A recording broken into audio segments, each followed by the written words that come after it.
Hello, everybody. Welcome to Bird Notice. Billy here. The Norfolk Tide scored 26 runs in one game. The Oakland A's find a halfway house in Sacramento. And JJ Hardy is building a baseball field in his backyard. But Ryan, what episode number is this?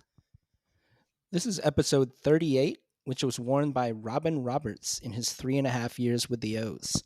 A member of my Any Orioles Ever squad, Roberts played basketball for Michigan State, captaining the team and leading them in scoring in 1946-47. He showed up unannounced to baseball tryouts in the spring of 46, and the coach said he needed pitching. Roberts threw the first no-hitter in Spartans history and ended up signing with the Phillies for $25,000. By June of 48, Roberts was a full-time major leaguer for the Phillies. He led the league in starts for 6 consecutive seasons from 1950 to 1955 and led in complete games each season from 52 to 56. Roberts had the most wins in the league 4 times, innings 5 times, and strikeouts twice. He was an all-star 7 seasons in a row from 1950 to 1956 and finished as high as second in MVP voting. He was released by the Phillies at the age of 35 after a few pedestrian seasons and caught on with the nearby Orioles. Roberts had a resurgence with the O's, pitching to an overall ERA of 3.09 in 106 starts with a 42-36 record. In 1965, his roommate on the road was Jim Palmer, who was literally half his age. Palmer later said some of the best advice he ever received was from Roberts when he asked about pitching one night. Quote, "Throw the hell out of the ball and go to sleep." The O's released Roberts in July of that season, and he later made 22 starts with the Astros and 9 more with the Cubs in 1966. He played the first half of 67 with Double-A Reading to be near his Philadelphia home and told himself he'd retire if nobody signed him by mid-June. That turned out to be the case, and Roberts retired from baseball at the age of 40. A Philly for 14 of his 19 major league seasons, Roberts was elected to the Hall of Fame in 1976. Billy, you got another 38 for us? Yeah, I'm surprised you didn't do yours on John Lowenstein. I thought that was a no-brainer. Yeah, he was pretty good. I've got something on Lowenstein, guys.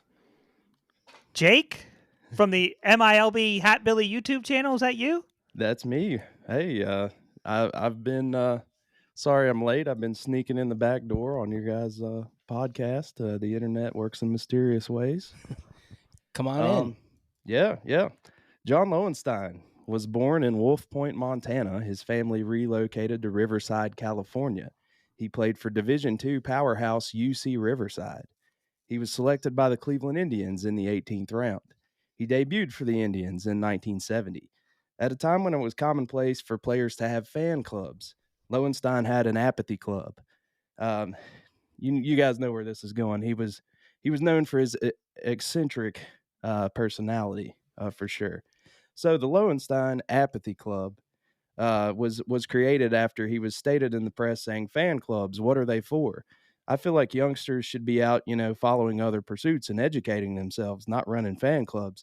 So the fans rolled out a giant banner at Cleveland Municipal Stadium that simply said, "Hey Steiner," followed by 20 feet of blank cloth, totally providing him with, their distaste in his career.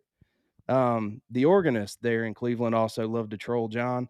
They assumed he was Jewish, so they would play Hava Nagila as his walk-up music. This might have actually been some of the first walk-up music that, represents what we see in today's game. Anyway, he actually clarified that he was Catholic. So they started playing Jesus Christ Superstar instead as John walked up to the plate. He was traded. He briefly played for the Texas Rangers and then found his way onto Earl Weaver's Orioles. And he's known for being one half of a platoon with Gary Renicky out in left field. On playing as a part of the platoon, he would say, "I flushed to John between innings to keep my wrists strong." And he would also state, "I glance at the lineup card. I look for length. If I see a very long name, I know I'm playing. I also see a misspelled name. Earl always puts the I before the E." So John, he's endeared, perpetually for to O's fans for his 1979 ALCS Game 1 walk-off home run, where you'll see in that footage where he'll actually hug Earl Weaver, who's waiting for him on the third baseline.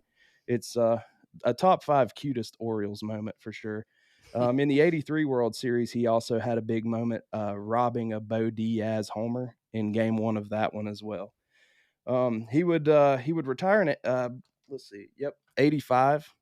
In '85, he became more of a broadcaster for the Orioles. He spent 11 seasons on home team sports at that time, joined by Mel Proctor. Yeah, I could do 20 minutes of Lowenstein, but we'll wrap it up with when Lowenstein retired. He actually said he was gonna become a player agent and go sign up all the Taiwanese Little League champions.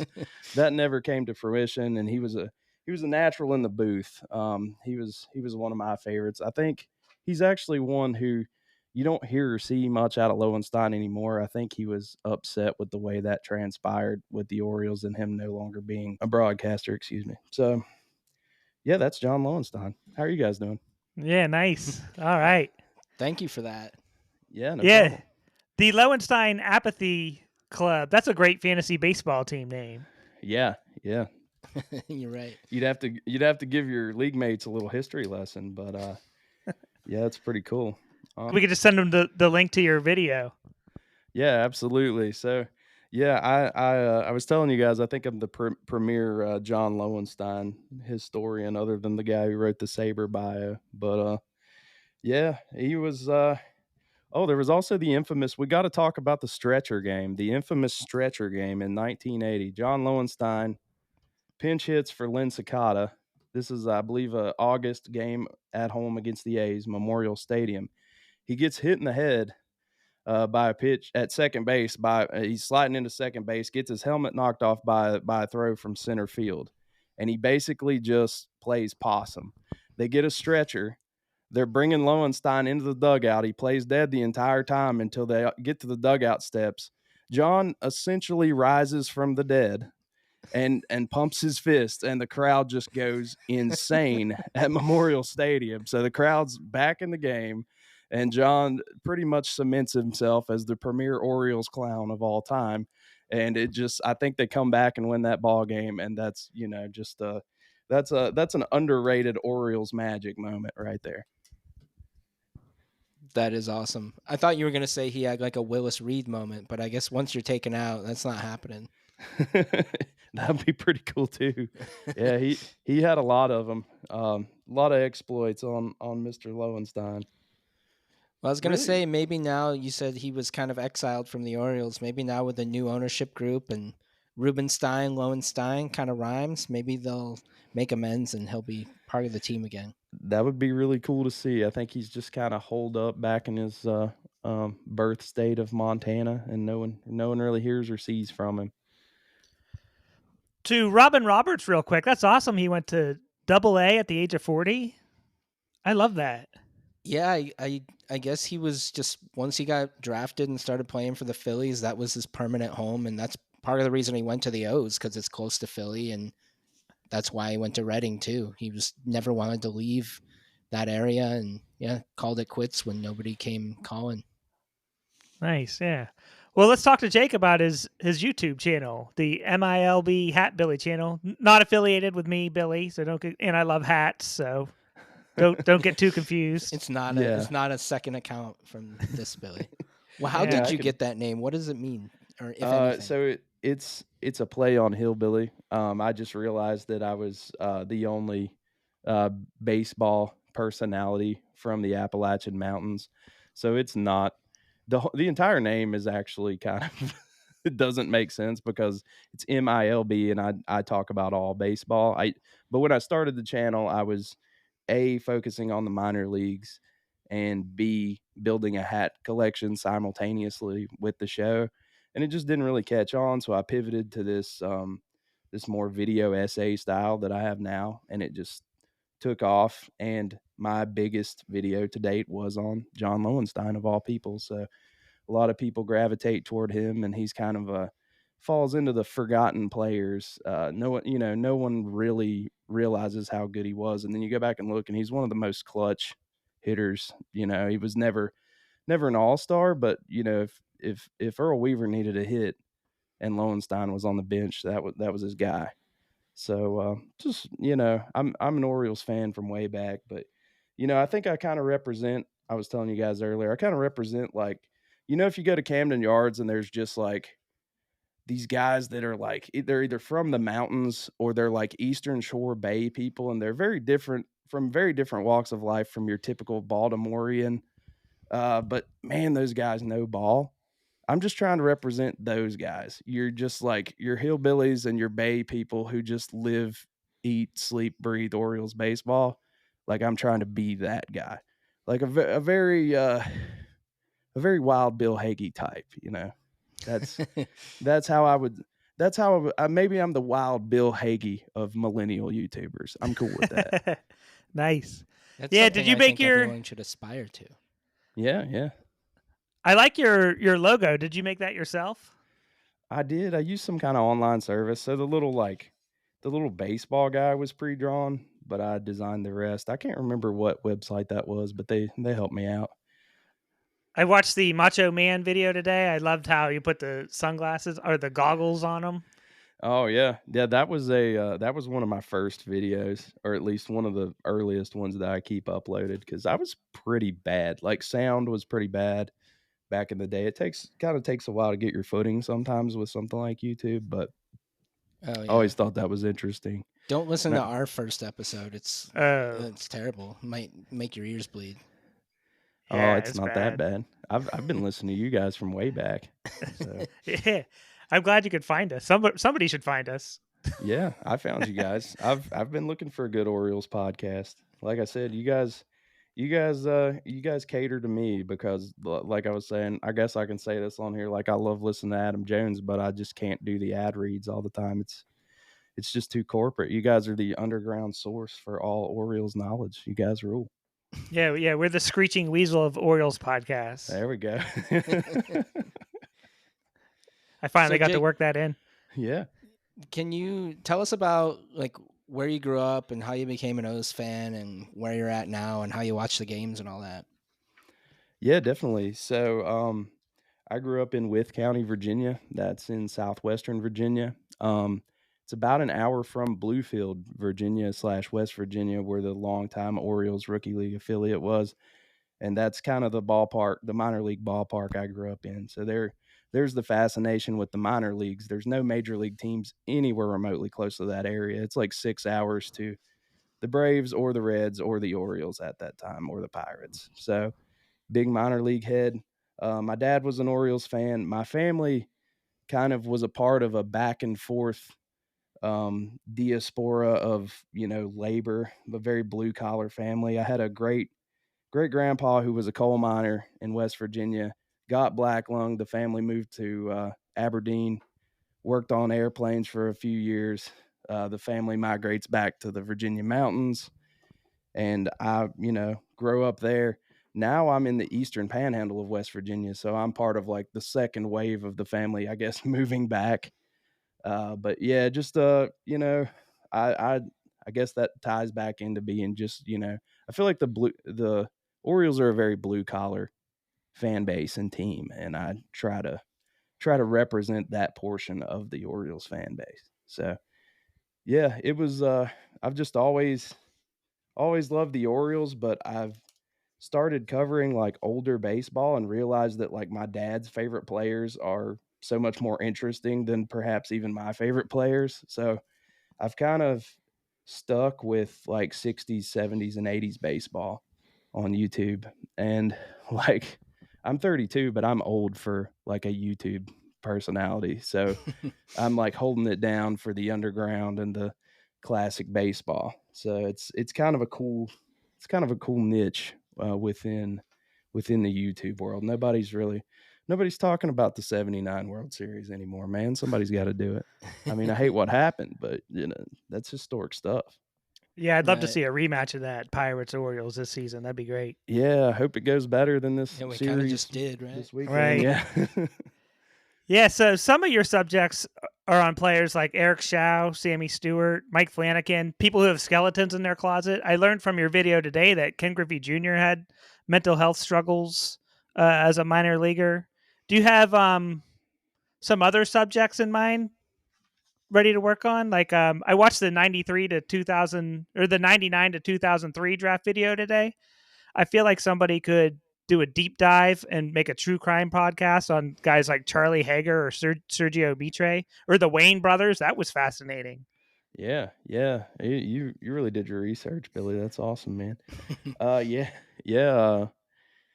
I've gravitated to that, but I feel like that's just another situation where maybe me being, in my 30s and having experienced some life, I feel like I'm at a good place to talk about maybe tragic things, or, try and handle tough subject matter in the right way, whereas I feel like a lot of like other guys on YouTube skirt around that stuff and intentionally try not to talk about it. So that's another niche I found is, yeah, talking about those tough subjects, but it's all kind of a microcosm of how just baseball reflects life. And these guys may have been superstars. Sammy Stewart, he had some great moments in the Orioles postseason run of '83, but he fell to the crack epidemic just like everyone else in the '80s. It shows that humanist side of baseball players is what I'm really interested in. Yeah, I was going to say So that, like, talking about the human element of it and not just being somebody who's like pointing this out, like, oh, making this like a morbid fascination. Like, let's talk about how this guy was a total fuck up, or like you said, just not talking about it at all. I think everybody's story, if it includes something that's important, it's worth mentioning to yeah, some that's degree. That's what I've noticed is a lot of these guys, like even my most recent one that kind of dealt with that kind of stuff was Rod Scurry. It was a tragic story where he just couldn't get off of cocaine. Um, that's still, someone's husband, dad, and a lot of people's favorite player. Even the most obscure guys, like the guys with drug problems. I mean, the '86 Mets come to mind. Like a lot of those guys were on drugs. It's just like a mirror of what was actually going on in society at that time. And I feel like it's really interesting. But you also have to really, take care that you say it in a way that always shows empathy for what they were going through. Because I mean, family members could very well watch these videos, and some have. Like a cousin of John Lowenstein reached out to me recently, and things like that. So you got to always be cognizant that what you're saying on a YouTube video would back up what you would say to that person's family. Is kind of how I try to approach that, but it's tough. I think that's a good way to approach it. Yeah. Yeah. Yeah, if it happened and you document it, you're not saying anything out of pocket that you can't like defend. Oh yeah, I mean, and it's done just as kind of a cautionary tale too. Mm-hmm. I mean, I feel like, flying the flag as the West Virginian YouTuber, the only one I know of, at least in the baseball realm, is like, it accentuates in a way our social current events. Like, I mean, we're just ravaged with opioids here in West Virginia, and it's bigger than any one of us. So I feel like maybe I just come from a special place to really touch on those things, but I don't shy away from it because it's in my day-to-day life. Like if I could go look at my yearbook and cross people out, and I'm sure everyone can, but like it's most of it's opiates for me.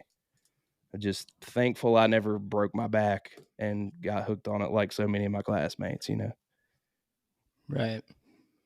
Sorry, It, sorry to be such a bummer, dude. oh Let's no, I brought it up, but it also like it shows like how different baseball is nowadays. Where the big story on the Orioles right now is Gunnar Henderson and Colton Cowser putting Legos together. You know what I mean?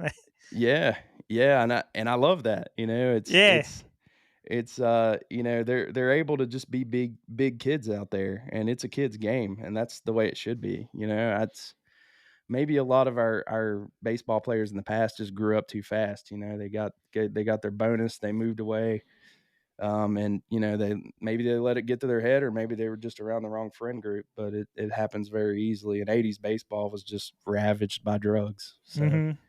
yeah, it's interesting stuff, but baseball tries to sweep a lot of that under the rug too. They're not gonna bring that up in their own media, so it's gonna take an underground voice to talk about those things, I feel like. How do you find all the old footage? It's fascinating. Well, it gets easier every day because there are several channels out there. Like there's one called This Is Where You Find Baseball. There's one called Classic MLB One. There's guys uploading old games all the time. And usually I write a script and then I circle all the dates in that script and try to find games close to what I'm talking about. And it's time consuming because I have to cut footage from a 4-hour baseball game. Some God forbid they go into extra innings while I'm trying to find the moments I'm talking about. But thankfully, there's more being uploaded every day because there are a lot of gaps. Back then, a lot, as it is now, most games were on regional broadcasts. There might have been a couple weekend games that were available to the entirety of the country, and most of those are uploaded. But some of those regional games can be tough to track down, and there's entire franchises where nobody has 70s Brewers footage. Like that's made me shy away from doing several videos because I just can't show any Brewers baseball from the 70s. Maybe someone will upload that. The Mariners are like that too. It's like from a video standpoint, it's like the Mariners didn't even play before King Griffey got there because like there's just no they were never on national television. They were just kind of irrelevant over there in the corner of the country. So Yeah, I think it's that makes sense. But I mean, wasn't Hank Aaron on the '70s Brewers for a little while? Like, you'd think there'd be some games of his yeah. I Was he on the mean, Brewers? at the we very end. Oh, I I got never knew baseball that. reference up.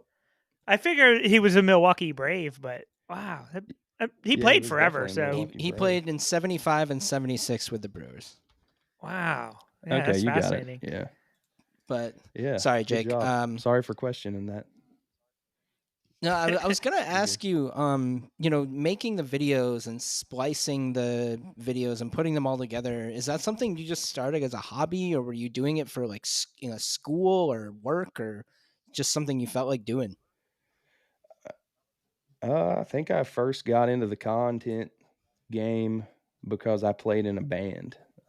We had to make our own content most of the time. So I started doing video content that way, like taking live footage of the band and uploading it and learning how to edit that way.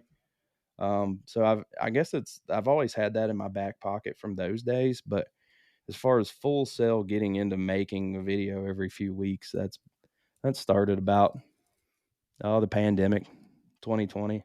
A lot of people picked up a lot of hobbies during that time. So that's when I really started seriously making it a part of my schedule to make baseball content every few weeks. Yeah, that's awesome. I saw in one video you stated that it takes 1 hour of work per minute of video. And that's about right. So my process is, days of passive research whenever I get a minute. Um, so I don't even count that, but as far as like gathering footage, writing a script for me to say into the microphone, which as you guys probably know, you're never going to get it all right the first time and you have to edit it. And then putting the footage with the video is very, very time consuming. I put music in the videos, so I'm sitting there shopping around for non-copyright music that fits the mood, and that's very time consuming. Yeah.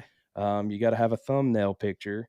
So then I toil away on Photoshop, trying to take the background from behind Eddie Murray and put him in front of, something that looks exciting that maybe people will click on. And yeah, after all that, it comes out to about an hour per minute, roughly. So for example, my Murray video that I put out today, 16 minutes. Yeah, I probably spent 16 hours at the least, probably closer to 20 on that over the course of the past week. That's dedication. Yeah, it doesn't pay very well. I don't know. To be totally transparent with you guys, I don't know how long I can keep it up, but we'll see. No, yeah. Yeah, nothing like fun is easy to do. You know what I mean? Like I don't know. I go to Tides games all the time, but that's work. Just getting to the game, spending the time at the game. You know what I mean? Like, Yeah, it's yeah, dedication. Fandom is very much a hobby in and of itself. I mean, because I'm sure you really care about the Orioles prospects who are playing there. I mean, you get home from the game and you're probably, looking up stat lines, and you went to the AAA game. Oh, what happened in Bowie today? Takes dedication, man. Yeah, that's why I'm so much more attached to this current iteration of the Orioles, because like the 2012 to 2016 team, they were all free agents and trade acquisitions. Like I love them too, but I didn't watch them play in Norfolk, for ever for most of the guys. Like JJ Hardy never played there. Mhm. Adam Jones never played there. Chris Davis never played there. Machado even skipped it somehow. It still pisses me off. Jake, you mentioned fandom and how you started looking up some of your dad's favorite players. How is that process? Like, how do you decide who you want to talk about? And is there anybody? Do you ever start and like, that guy's actually kind of boring. Let's do somebody else. Oh yeah, there's a few things that I weigh while I'm looking up certain players. The availability of information, the availability of footage. Um, any player from the 60s and 70s is pretty tough to talk about for 10 to 20 minutes unless they played in the postseason a lot. That's a lot of the footage that exists from that era. Thankfully, a lot of Orioles players were in the postseason a lot. But say, like when I was doing my Jim Palmer video, that's only possible because of how many times he went to the postseason, because Orioles footage pre like 1980 is really sparse online. So that's a factor. Just the overall interesting factor. If I connect with the player's story in any way, and just go from there. I kind of have a running list all the time of guys who I want to eventually cover, but I just whittle away at that. And it seems like every time I upload one, I think of someone else who would make a cool video, and it just kind of self sustains. How long had you thought about making baseball videos before you actually gave it a try? Oh man, it's hard to say. Like I remember when they first caught on. I think when like Foolish Baseball came onto the scene, and I was like, wow, this is really cool. Like I don't think I have the means to make this exact kind of video, but I think if I did something similar in my own way, it would be nearly as interesting. So maybe around that, whenever that guy got started, maybe like 2016, 17.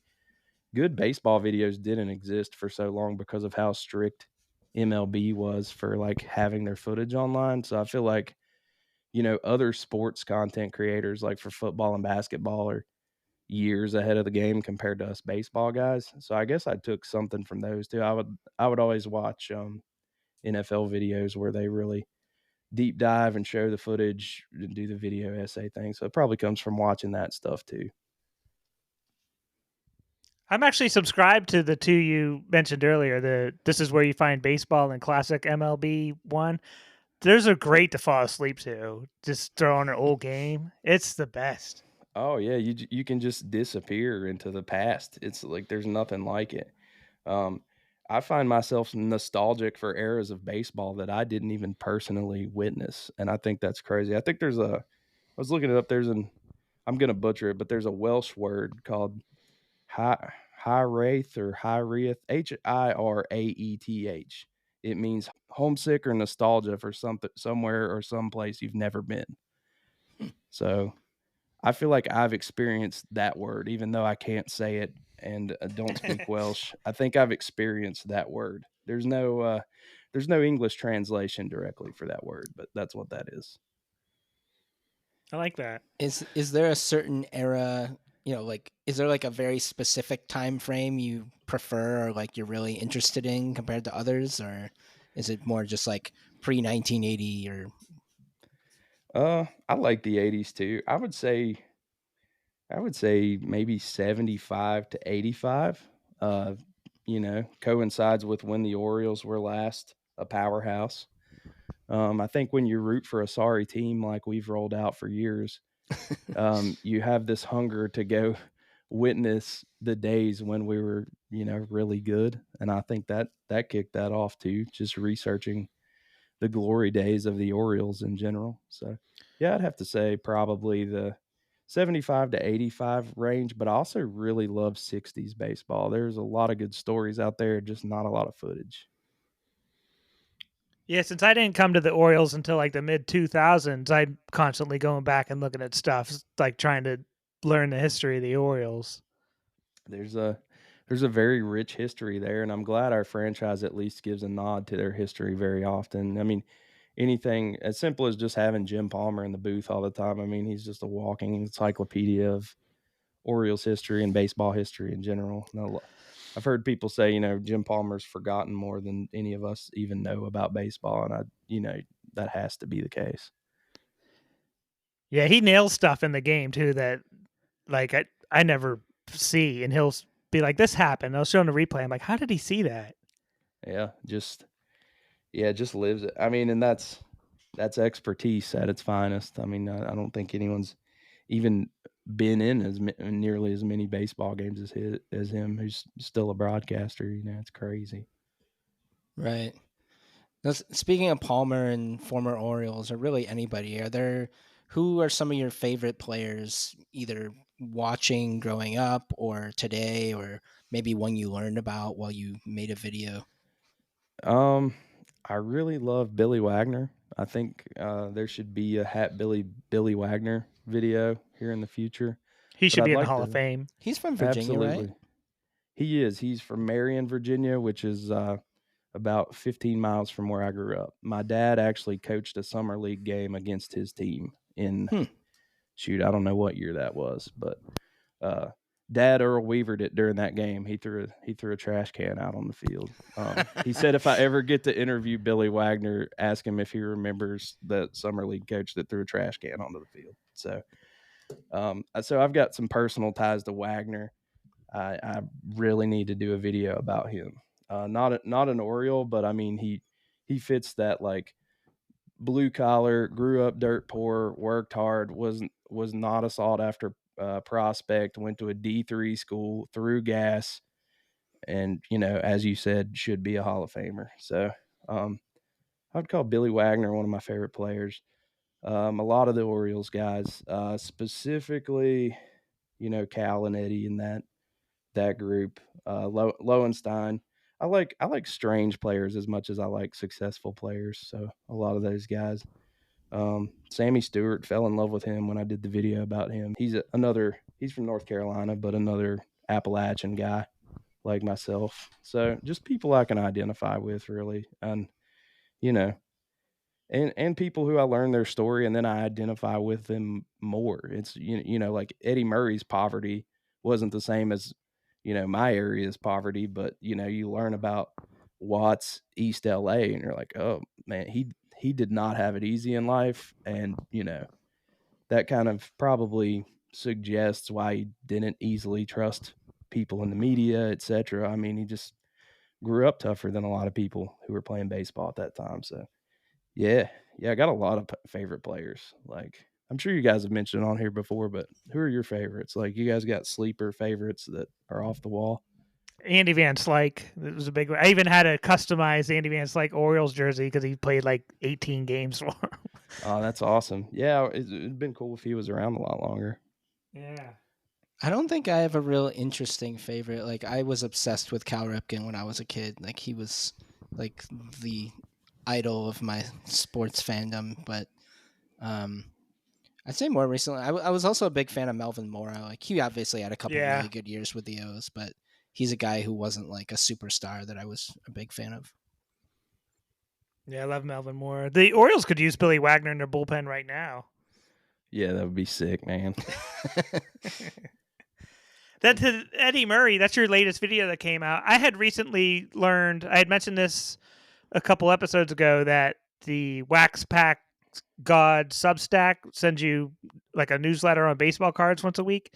Mm-hmm. And from that, they did one on famous brothers. And I had learned that Eddie Murray had a brother named Rich who played for the Giants. It blew my mind. And then I learned from your video today that he had like 5 other brothers who played baseball professionally too. Yeah, five total. 3 other brothers. 3 were in the Giants organization, and then there was one in the Astros organization. I think that was the oldest brother. And then Eddie came along and set the world on fire. It's interesting you mentioned those wax packs. Like I just had my Eddie Murray card sitting here. I know you can't see it on the podcast, but I'm holding up a 1981 Eddie Murray tops. So it looks clean. Yeah. Yeah, I got a lot of old cards. I'm not really actively collecting cards, but I've been gifted a lot over the years. Do you play fantasy baseball or baseball video games or anything like that? Uh, I've dabbled. I can't stick with fantasy baseball. I'm notoriously like one of those guys who's like really into it until about mid June, and then I peter off and they beat me. But I like to play the show. I don't have the most recent one, but I got some buddies. ATG Baseball. They make like historic rosters. They're just like the perfect buddies or partners to somebody like me who does classic baseball because they do all the research. Like they figure out what all these guys looked like, and they're making like 1915 rosters that you can download for the show. So shout out to ATG Baseball Underground. But yeah, I play the show a little bit. I like to get on there and play through the minors. Do the whole road to the show thing. Yeah. But I'm not a big. I try to stay away from all of those things enough that I can keep the YouTube channel going because I'm bad about having a one track mind and getting really into one thing. And I look up and 2 months have gone by and all I've done is play the show after Yeah. work. So I try to stay away from those because I know they'll take over, my other hobbies. So on and off. Do you have a release schedule in mind that you try and keep yourself accountable to? I try to release 2 a month. But I also give myself a little bit of leeway, like if it's the holidays or if it's something like I've put out a really intensive video before, I might give myself a little extended vacation. I play it by ear. I've noticed that every time I try to be more strict on myself, I just stress myself out and it's not fun. And fun's what it's all about. So yes and no. You told us that you appeared on a public television show in the Bronx.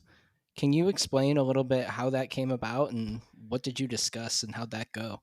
Yeah. So it's called Section 420 Talking Yankees, and as I told you guys, like I had to clarify before we went on the air that the guy didn't talk about weed, but that's just the section that he sat in. But anyway, yeah, really diehard Yankees fan, and he just kind of hit me up out of the blue. I think he found me on YouTube and hit me up on Twitter, kind of like I just hit you guys up and randomly said, "Hey, I'm a stranger. Let me be on your podcast." It was kind of like that with him, but it was a really cool experience. But he put me on the spot about some Yankees players that I didn't really know. But other than that, but they edited it well. But yeah, he it was neat. It was different. I'm sure they've never had a guest like me again. Just like a Southern Appalachian guy who loves the O's. So that was really cool. That was kind of what started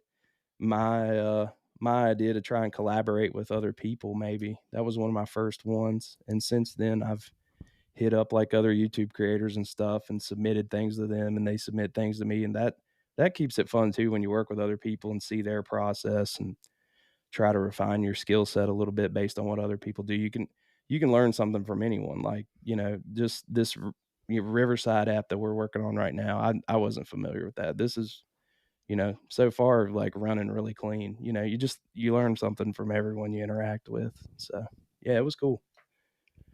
Were they asking you like to give your opinion on these Yankees players, or did they think you would like know all about them? I think I walked into it by saying I used to go to like Pulaski Yankees games, the rookie league, Appalachian League Yanks, and I think he just said, "Oh, yeah."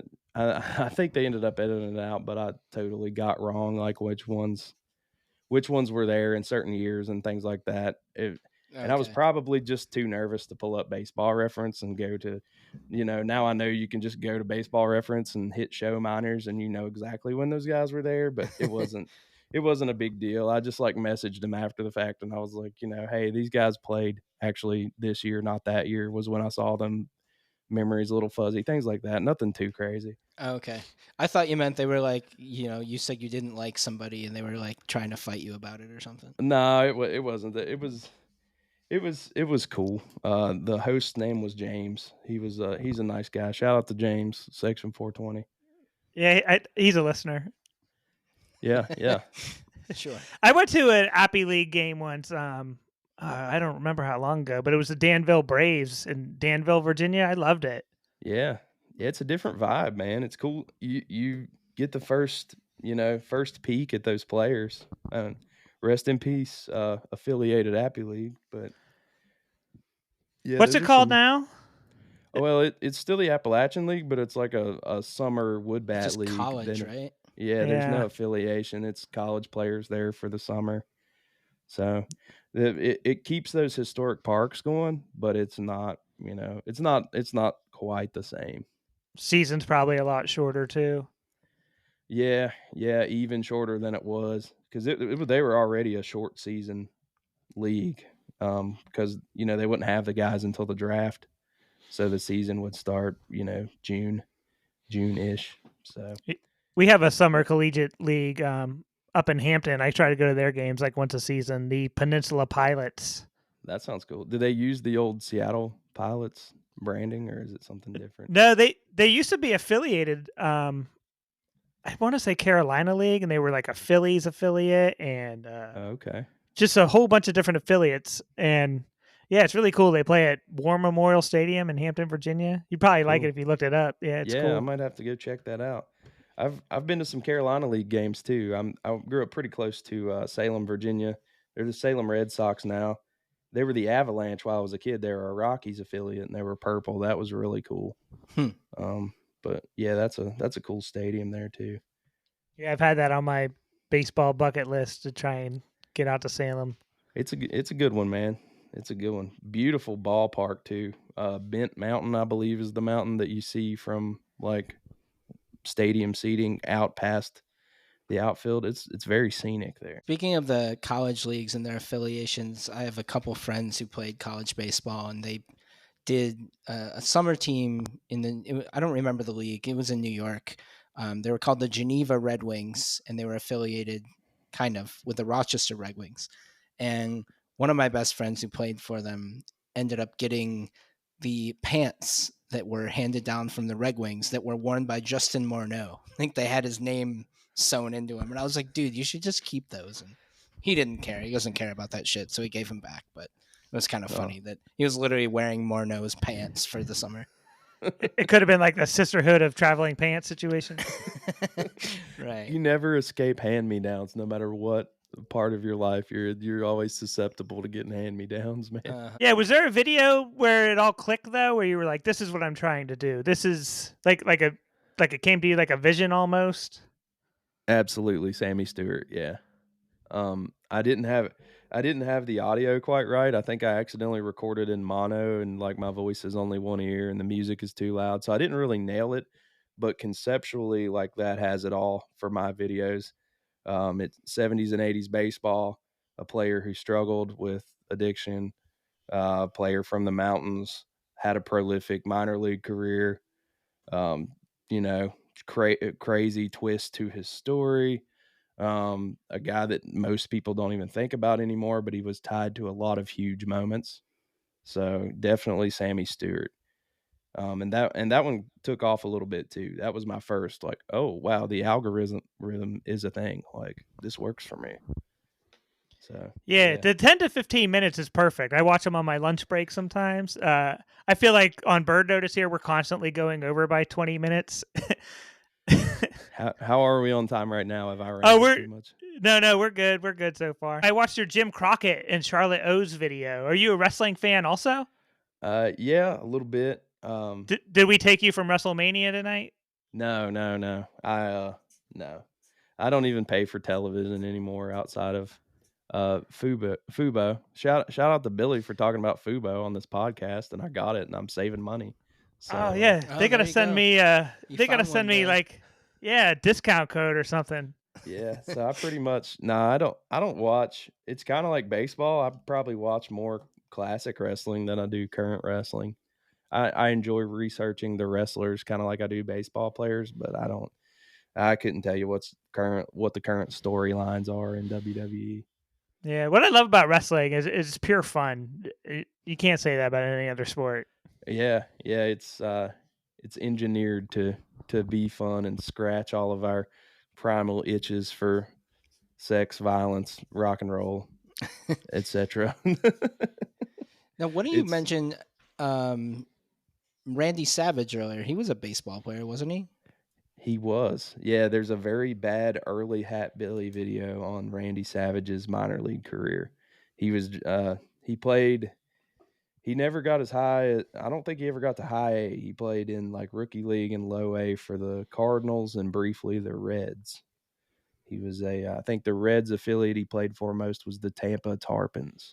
But he was a catcher and he kept having shoulder issues. He eventually I think even started like being ambidextrous, like he could catch behind the plate right-handed or left-handed. He was a switch hitter, so really talented guy, but he was derailed by injuries. So when he saw the writing on the wall, like injury-wise, he just joined the family business. His dad was a pro wrestler, so it was an easy transition to where you notoriously never get injured, right?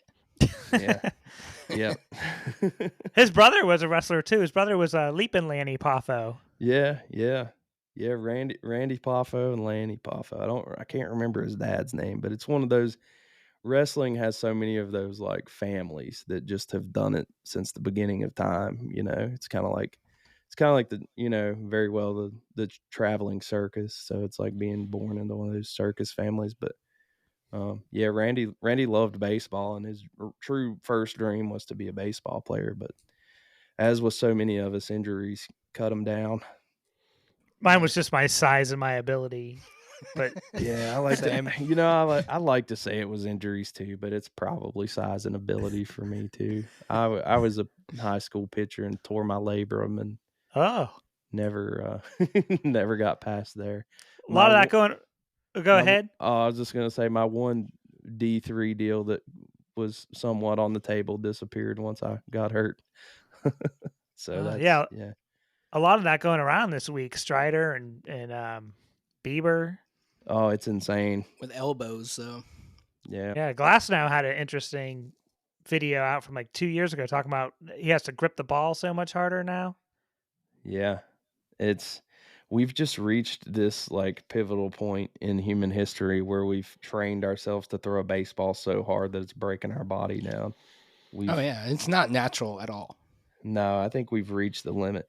Just the throwing motion of overhanded throwing a baseball isn't natural. That's why there's you never hear about like debilitating softball pitcher injuries because it's so much more natural to throw it underhand. Like it may look silly to us, but it's far more easy on the human body.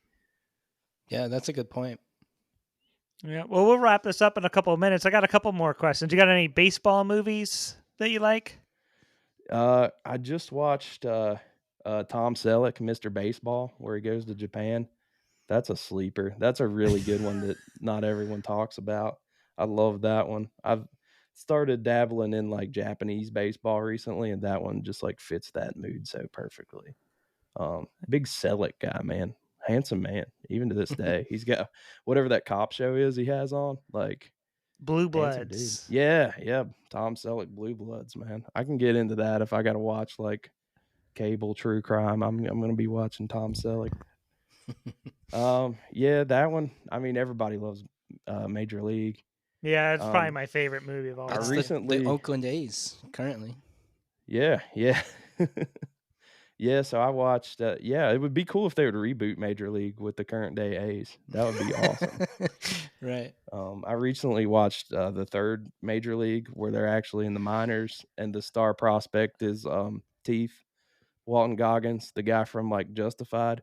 Also recently, Righteous Gemstones. Yeah, that guy, the guy with the teeth. I shouldn't call him that. But he is the guy with the teeth. And Uncle Baby Billy. Yeah. Yes. So yeah, that guy. I thought it was interesting that I had seen that movie before, but I forgot how big of a role he had in that movie, and it was kind of before he got his big breaks and became a big star. So it's cool rewatching that one to see his early days as an actor, and now he's a big deal. So that's pretty cool. What about you guys? Yeah, Major League for sure. A League of Their Own is great too. Mm-hmm. Trying to think like any Bull like. Durham. Oh yeah, that's That's probably the best one right there, right? Bull I mean, Durham's it's a good like adult movie, but as a kid, I loved The Sandlot, like every kid my age did. Which watching it now, it's like, this is dumb, but it was entertaining. Yeah. Shout out to my girlfriend Kylie. She's an enabler. We went to a Halloween party this past Halloween dressed as Squints and Wendy Peppercorn. I love that. Yeah, she's supportive of my baseball nonsense, so that's really neat. I really liked That's good. Ed with Matt LeBlanc and the monkey. Oh yeah, I forgot about No, that. I never saw that. Oh. I should watch it, I though. kind of cocked my head like, huh? I know watch that's that a movie? thing, but I can't say there was an Ed was the monkey who played sports though, right? It was kind of like Air Bud, but he was a monkey. I don't know if they ever spun him off, but maybe we could write one, an Ed spinoff. Man, there was maybe it was a hockey movie. I've just got this like very blurry memory of being on like an elementary school field trip, and we watched some movie that was like Air Bud, but it was a monkey playing, I think, hockey. Oh, most valuable primate, MVP. Yes. Yeah. They were trying to like capitalize on, I guess, like the success of the Mighty Ducks, but they were like, hockey movie, kids, monkey, it's got to work, and it was a pretty bad movie. I even remember being like 8 years old and being like, this is a really bad movie that we're watching on a charter bus. It's bad when an 8-year-old knows it's bad. Yeah, I was like turning to my buddy beside me who was like already passed out to say like, hey, this is a bad movie, and he was already asleep. Yeah, it's funny. Do you have a bobblehead collection? I do not. My dad has some. He's got like all the essential classicos bobbleheads. I do not. I do not have a single bobblehead actually. Oh, not a one. Yeah, I somehow I just keep missing bobblehead nights. I guess I swear I go to baseball games. I guess that's just eluded me somehow. I don't know, man, or I don't get there soon enough or something. Do you guys have you guys been to Camden Yards yet this year? No, not this year. Not yet. I haven't been there in a long time. I lived in DC for 4 years, and I moved right before the 2020 season, which of course never happened on time. So I haven't been there since 2019. It's been almost 5 years, and that sucks. I'm trying to get back this year. I went to opening day last year and then didn't go again until I think September. So I'm trying to be a little more consistent with it. But I do mark your calendars. April 26th, Hatbilly in the Bird Bath. Oh, nice. Yeah. That'll be fun. Let's hope for a lot of extra base hits, huh? Yeah, April 26th. We'll have to keep our eyes peeled for you. Let's hope for it to not be cold. Yeah, right. Dude. Yeah, because that's only a couple weeks out. So I'm excited. Have you considered your wardrobe? Are you going to embrace it and wear like a bathing suit, or are you going to bring like a rain jacket? What do you guys think I should do? Or should I dress as John Lowenstein? You'd probably get on TV if you did that. You should go with Squints and Wendy Peppercorn. Okay. Yeah. Kylie's going too, so we could bring out Squints and Wendy. Oh, there's so many options. Thank you guys for helping me brainstorm this. I got a Lowenstein jersey. I could be John, but that's his wife was away from the camera, so we don't know what she looked like. Not that anyone would know. I don't know. We'll have to get one of those tandem costumes again or something. We'll figure it out. Yeah. April 26th. If you see Hatbilly out in the bird bath, say hi to him. Yeah, I think it's like row 7, so I should be, as long as I'm not on the other side away from Mr. Splash, because it's a pretty big section. I think I'm close. I'm either like right in front of Mr. Splash or off, like out of camera view. We'll see which one it is. I'm not sure. Either way, it'll be fun. Oh yeah. Yeah. Have you ever seen Bird Notice, the TV show Bird Notice? Man, it's been a long time. I remember like seeing, how long ago was that show on even? Like, it was like 2000. I don't even know. We never saw it, but I figure if we ever have a guest on, we need to ask them if they saw it. Yeah. I guess I saw it on the TV guide and chose not to watch it most of the time. I couldn't tell you who was in that show. Like, I very well could have talked about, I'll go back and look now, and Walton Goggins, the guy I was just talking about with the teeth, was on that show or something, and that would have been a very easy thing for me to mention on here. But no, I'm aware of it. I thought the name for the podcast was incredible because I'm aware of the show, but I'm not a big fan. That was Oh, all nice. Billy, except neither of us have actually seen it. Yeah, when I told my parents I was going to be on a podcast and they asked what it was, like they were blown away that it was called Bird Notice because it's so funny to them. So you guys nailed it. Yeah, it aired from 2007 to 2013, so it had a pretty good run. It did. Yeah. What do you know what network that was on? USA Network, I do Yeah. know Okay. that. Yeah. So I think I've told Billy this before, but I've never said it on the podcast. I have a good friend who like legitimately loves that show and is the only person I know who's like ever watched it. And every few months, he's got a few kids. Every few months, he'll like get a Saturday off from watching the kids, and he'll just like bring some beers into his garage and watch Burn Notice for like hours. And like, I swear to God. That's And awesome. when he told me that, I was like, "You can't be serious, are you?" Man, some people go fishing. He just watches bird notice Right. in the I called it Right. Bird Notice. And shout out to you guys again on your own show. Yeah, thanks for the plug. Yeah. Do you have anything you want to plug where people can find you, your YouTube channel? I see you have some t-shirts for sale on there. I do. Yeah.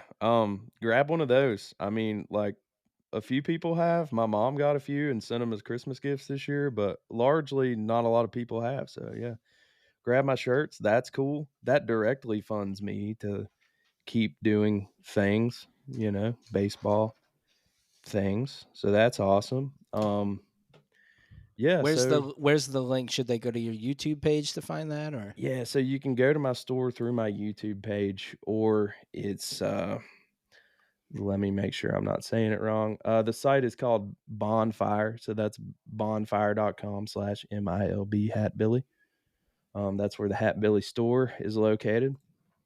Or yeah, man, but you don't have to buy a shirt. Just come check out my baseball content. Put a lot of time in it, and I feel like anyone can find a video they enjoy. If it's not necessarily a player or team that you're into, I've covered a lot of ground at this point. So, yeah, you guys come browse my content, see if you find something you like. If this is an O's podcast, I have O's done a lot of Orioles players. I've done Sammy Stewart, Mike Flanagan, Jim Palmer, very recently Eddie Murray. So a little something for everybody. Nice. Yeah. So thanks for joining us. This was awesome. We'll have you back sometime for sure. Yeah, that's awesome, man. I'm just happy to be here and happy you guys decided to like be my friends. This is a record for me. Like usually I hit people up and they're not cool. So you guys are awesome and I really appreciate it, and just like kind of it's going to reinvigorate me to get even more into obscure ball, and yeah. Yeah, well, This we was appreciate it too, Jake. It was awesome talking to you, and thanks for coming on and dropping some knowledge on us too. Oh, absolutely. I'll spread the word. I'll tell people about this for sure. I'll hold a sign about bird notice in the bird bath. I guess There if you I go. would I would if I wasn't going to inevitably Yeah, you should get do it it for your wet. own channel. No, it's all for you guys. I'm just gonna be the bird notice hype man. That's what you guys have been missing, man. Right. But yeah, mark your calendars. April 26th, Hat Bill in the bird bath. We'll see. We'll be looking for you. Yeah, man. But yeah, thanks again. This was great. This you got me out of my slump of not being on any Orioles related content, just Yankees content, and I couldn't have that. So yeah, you guys are awesome. Good. Yeah, nice. Glad to break the streak. Yep. All right, that was Jake from the MiLB Hatbilly channel. That was fun. I'm glad he joined us, and we'll get into these recaps. You got a Royals preview? I do. So before the O's played the Royals, they had dropped 2 of their first 3 games against the Twins to start the season. Last season, Kansas City finished 56-106, and only Oakland was worse. But odds are showing that they were projected to improve anywhere between 72 and 74 wins this year. Last season, the O's won 5 of 6 against Kansas City. In the offseason, the Royals added veterans Hunter Renfroe, Adam Frazier, Orioles legend, Michael Wacha, Seth Lugo, and several relievers to improve that win total, hopefully. And they also signed Bobby Witt to a huge contract extension, 7 years, followed by 4 seasons of player options and 3 years of team options at the end, which in theory could be worth $377 million when all is said and done. So the Royals did do a decent amount to improve their team. So I guess you got to give them some credit. Yeah, they surprised the hell out of me this week. I was told the easy part of the schedule this year was going to be in April, and all the teams they played and all the teams they got coming up are combined 34 and 18. Yeah, and the O's current record of 5-4 as we speak tonight speaks to that too. You know, it wasn't as easy as we thought it would be. It's an ugly 5-4 too. Even the Angels have started playing better since their series ended. They're coming up, in a week or two. Right. Well, maybe that's a good thing for the O's. Like, oh, the Angels aren't that bad actually, and they kicked the shit out of them for 2 games. So that's true. Yeah. So Game 4 of the season had the Royals visiting Camden Yards. Michael Wacha versus Dean Kramer. We pick it up in the top of the third, where the Royals hit 2 home runs and 3 batters as Bobby Witt Jr. and Salvador Perez made it 3-0 Kansas City. Witt's went 440 feet. Yeah, he's a really good player. I think it was great for the team and their fans that they signed him to an extension, and yeah, he's a stud. That extension didn't help them with their stadium vote they just had last week. No. Hey, props to the voters there. Don't give money to billionaires for stadiums. It never, ever pays off for the taxpayers. Especially if one of those people comes from the family who owns Walmart. Yeah, right. Yeah, you need money. Right. Bottom 4, Adley, leadoff double. He's driven in by an RBI Santander single, which brought up Mountcastle. He would tie the game at 3 with a 2-run blast. You called this Mountcastle outburst. It's happening. It's real. Yeah, I mean, I did say like a season of Mountcastle doing well, and it's still very early, but his start has made me look mildly intelligent for that take, at least. So after that, Keegan Aiken replaced Dean Kramer with 1 out in the 6th inning. Kramer finished with 5 1/3 innings pitched, 3 earned runs with 3 hits, 1 walk, and 5 strikeouts, allowing 2 home runs on 85 pitches. In the 7th, Aiken struck out Nick Lofton, and then Mountcastle made a great diving stop on a grounder with another dive to beat Kyle Isbell to first.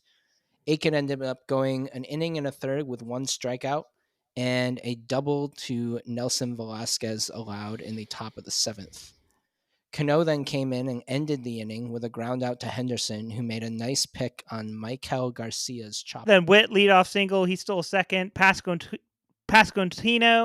lines one that eats up Mountcastle, so now there's runners on the corners with no outs. There's a stolen base, a ground out, and an intentional walk, and the bases are loaded. Yeah, and then the next batter was Hunter Renfroe, who popped out for the 2nd out of the 8th inning, and then Cano got out of the jam with a strikeout of Nick Lofton. So that was big time from him and pretty surprising, to be honest. Yes.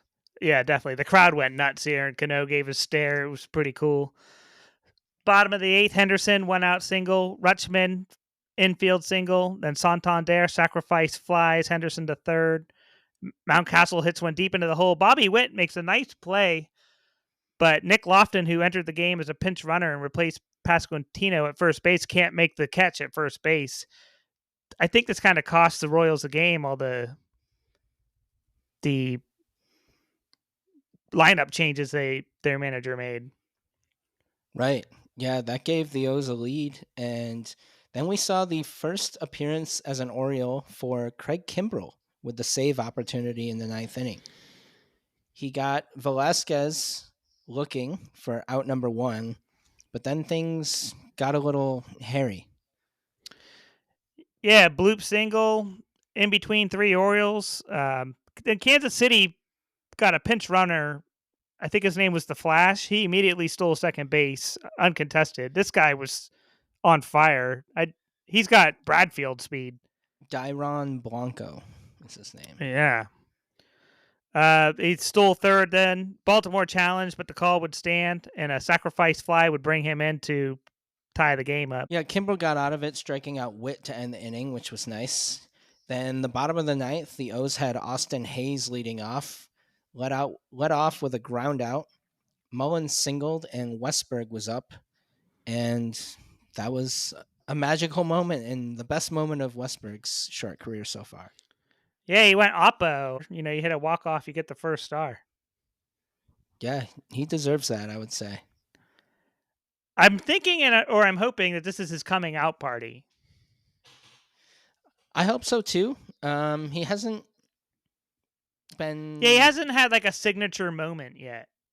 Right, and he doesn't seem to get more than like one hit a game, and I'm not gonna look that up, so I'm just gonna assume that's true. But yeah, his walk-off gave the O's a 6-4 win, which was really big considering Kimbrel didn't get out of the ninth cleanly.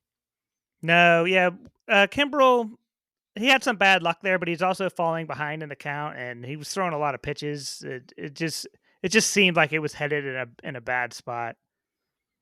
Right. The bullpen is a problem, other than Keegan Aiken of all people. Yeah, I mean, that's I think very clearly a direct correlation to Bautista being out. I mean, if he was there, yeah, they probably wouldn't have signed Kimbrel, but everybody would be, knocked down a spot, so to speak, in the quote unquote hierarchy of the bullpen. Yeah, DL Hall's gone too. Yeah, Mountcastle second star, 2 for 4, 1 run, 3 RBI. He made some nice plays at first base in this game. And number 3, I just gave to the defense. Even though there were 2 errors in the first inning, the good defense all game. Santander is really killing it defensively. Like, I know he improved last year. He improved on top of his improvement. Yeah, I agree. He's become, I'd say at the beginning of last year even, he was kind of a liability in the outfield, and he's suddenly like pretty good. Yeah, so we'll move it on to game number 5 of the season. Royals at Orioles, Cole Irvin versus Alex Marsh. This was a crummy baseball weather game, 52 degrees at game time, and there was rain throughout. Yeah, this was not a good game. As if you're a Nose fan, I don't think we'll have to talk about this one for long. Kansas City took the lead in the second when Nick Lofton singled to score Garrett Hampson, who had walked before a Freddie Fermin single. The next batter was Michael Garcia, and he doubled to left to score both of them, and the Royals were up 3-0. Yeah, bottom of third, back-to-back leadoff doubles by Westberg and Kauser. That scores a run. Got the bird bath wet. Rutschman was robbed of a line drive, though, by Lofton to end the inning. So it's 3-1 Kansas City. And then, unfortunately for the O's, the Royals got that run right back in the top of the fourth when Lofton walked and Garcia then tripled to the wall in right center, making it 4-1. Yeah, that'd be our final. So, like you said, not a lot to go here. I did give out 3 stars. Alex Marsh, 7 innings pitched, 2 hits, 1 earned. I think it's 1 walk, Alec 5K. with a C. Not that it matters. Whoever did my notes wrote down Alex. 76 pitches, 54 strikes. He just made it look easy. I saw you posted on Twitter his AA numbers from 2022 with the Northwest Arkansas Naturals. Yes. Oh my God. Yeah, I went Googling him because I was like, damn, who is this guy dominating the O's? And just 2 years ago, in 2022, Alec Marsh went 1-15 with a 7.32 ERA in AA. And he made the Orioles look terrible. So I guess he's gotten a lot better. I'm going to hope that means the O's aren't terrible and that he just improved a lot. Right. That's the type of minor league season that gets you thrown out of professional baseball with those numbers. Right. Number 2 star I gave to Adley Shingard. He took a foul ball off the top of the knee from Garcia, and I'm pretty sure it saved his knee from being broken because it looked like it hurt. Yeah, that's why they're designed that way, I guess. And the number 1 star I gave it to Grant Hill, the number 3 overall pick in the 94 draft by the Pistons out of Duke. He's a member of the new ownership group. Unfortunately, I didn't get to hear any of this interview because my mom called. But I'm sure he said obey your thirst or something like that.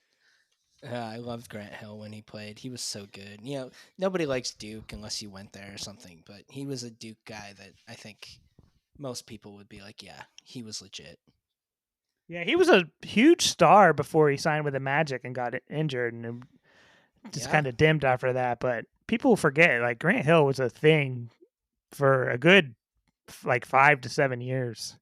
Right. I think, you mentioned the Magic is almost kind of reminds me of Penny Hardaway too. Like they came in as studs. They were awesome when they were young, and they both just got hurt a lot and didn't have that like incredible career that people projected.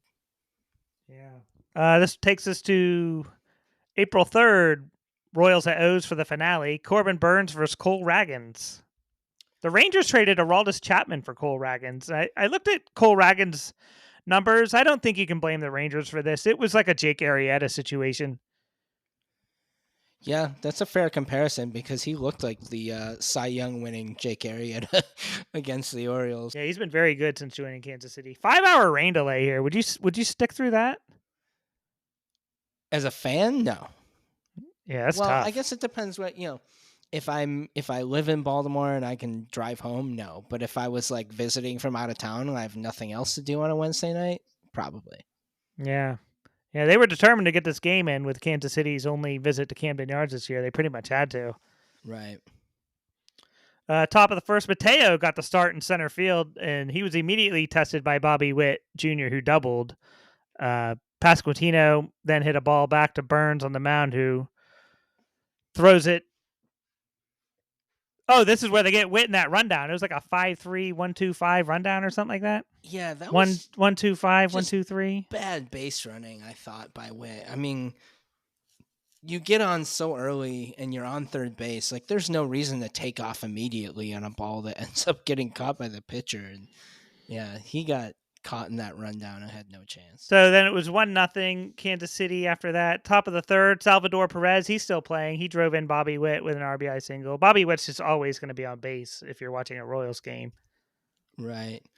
And then both Burns and Ragans kind of cruised after that. The O's got one hit through 7 innings, and the Royals got another in the 7th on a solo home run by Michael Garcia off Mike Baumann. And I got to say, this Garcia, I don't recall ever hearing about until this series, and I've mentioned him in, I think, every game. So he had a good series against the O's. Yeah, the Royals got some talent, and they spent some money this year. It's going to be an interesting, like they won 56 games, you said last year. It's going to be interesting to see what they can get. Because even if they win 20 games, improvement, that's still only 76 wins. And I think they're going to surprise some people, especially in that shitty division, especially with Bieber out for the Guardians. Bieber out, the White Sox stink, the Tigers are still garbage, the Twins are like okay. Yeah, they definitely have a chance, which is kind of crazy. Bottom of the 7th, O's only stranded 5 the entire game, but 2 of those were on the corners in this inning. So missed opportunity here. Hayes went down swinging. He's having a tough go of it this year. Yes, he is. Through 9 games. Yeah, and for O's fans, it was finally interesting in the 8th after Cowser singled, McCann doubled, and Gunnar hit a sac fly to score Cowser, and that made it 3-1. Yeah, the Royals made a pitching change. Henderson sacrifices Cowser over, and the O's are on the board. 3-1 Royals now. Then Adley comes up. He drives in McCann, but is thrown out by Renfroe trying to stretch a single into a double. Bad base running here. That was a bad decision because Renfroe's known for having a good arm. I looked him up on StatCast because I was like, is that just something in my head and since 2020, he's been at least in the 91st percentile of outfield arms each season. Like, he's a known great thrower from the outfield. And Adley can move decently for a catcher, but he's not fast. So yeah, he's still a catcher. Thinking. I feel like we saw Renfroe throw someone out last year for whatever team he played for. Was it Boston last year? I don't remember. Does he have like a roommate or someone on the Orioles? What do you Am mean? I combining like 3 guys? I thought there was... Well, speaking of Hunter Renfroe, though, I don't know why, but it occurred to me during this game that there's an NFL receiver with the same exact name, except the last letter of the last name. And, like, I know both of them exist, but my brain never was like, oh, these guys have the same name. You know, the receiver from Clemson, the white guy who was on the Raiders, Yeah. And He had a nice yeah, season a couple of years ago. right. And then Hunter Renfrow, the baseball player. And my brain never put two and two together and was like, oh, that's funny. They have the same name until like a few days ago. Hey, like another two-sport star who played for the Royals and Raiders, Bo Jackson. Right. Yeah. He was just one of them. Bottom 9, the Gemini man is in for the save. Will Smith, he walks the leadoff man. Mountcastle and Santander single. Westberg lays down a bunt, which moves Mounty and Mullins over. Hayes gets a free pass. That's probably the last time all year. He'll get an intentional walk. And then potential hero Colton Cowser is up with the bases loaded and 1 out, and he struck out looking, which brought up James McCann. Yeah, McCann was next up. He singled to left to score Mountcastle and Mullins for the come-from-behind victory, and that gave the O's a 4-3 win. And yeah, that Cowser at bat, I was really excited for him to have that chance, and he just kind of morphed into last year's Cowser and didn't swing. Yeah, he's got a swing. This was McCann's 4th career walk-off hit. Burns, in 107 previous career starts, he never had less than three strikeouts. But Burns made 65 relief appearances in his first 3 seasons. That's crazy. He was a relief pitcher, though. Burns made 65 relief appearances? Yeah, that blew my mind. I don't think I even knew that. And then Coulomb, he pitched 1 1/3 innings on only 13 pitches. And I have to make an apology to Jim Palmer, who correctly speculated that Coulomb's blue glove was for autism awareness. The way he explained it was less than inspiring to me. Like, it sounded like he made it up. He was definitely speculating. Yeah, Palmer just didn't sound too sure about his claim, but Coulomb's glove is awesome. It's like a blue lobster. Right, it sticks out like a sore thumb. And yeah, Kevin Brown confirmed that was indeed the purpose of the blue glove. And it's interesting. You know, I like that he's able to do something like that. It's, you know, baseball has kind of come around in recent years on allowing players to show some more personality and be different. And I like that they're able to do stuff like that because it doesn't take anything away from the game, and it's neat. Yeah. He's one of the most exciting Orioles to watch right now, Danny Coulomb. Right. No, he's been very good. That takes us to game number 7 on the season, April 5th. Orioles at Pirates in PNC Park. We got Grayson Rodriguez versus Jared Jones. And I have to apologize to Jared Jones. I was not familiar with your game, and I was blown away. He was awesome. Yeah, what's that a meme? Is that like Shaq or something who said that about somebody? Yeah. I don't know who he was talking about, though. But Jones was a 40th overall second-round pick in 2020. And, yeah, now I see why. His minor league numbers weren't the best. He did have a shitload of strikeouts. If you watch him pitch, you can see why. But, yeah, the Pirates are putting together a roster, too. Yeah, they were 6-1 going into this series. However, last year, so the Pirates were 6-1 when the Orioles arrived in Pittsburgh. However, they did start 20-8 last year and finished at 76-86, and they're being projected to finish about the same win total this year. However, they do get back O'Neal Cruz after missing virtually all of last season, and Aroldis Chapman headlines their off-season acquisitions. Last year, the O's took 2 of 3 against the Pirates in May, which brought us to that matchup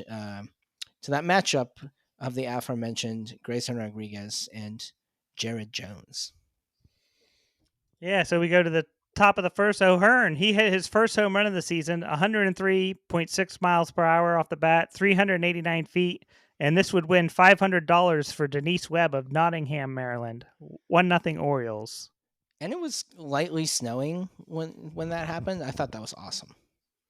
Like you don't see many snow home runs. Yeah, a snow run. Good one. I saw a stat like that would have not been a home run in like 28 out of 30 stadiums or something like that. Yeah. If it's on the road, I'm like, well, that's your own fault for the team, the home team. Yeah, and the snow should count for like an extra run. Yeah, it's got to be harder to see the ball when it's snowing.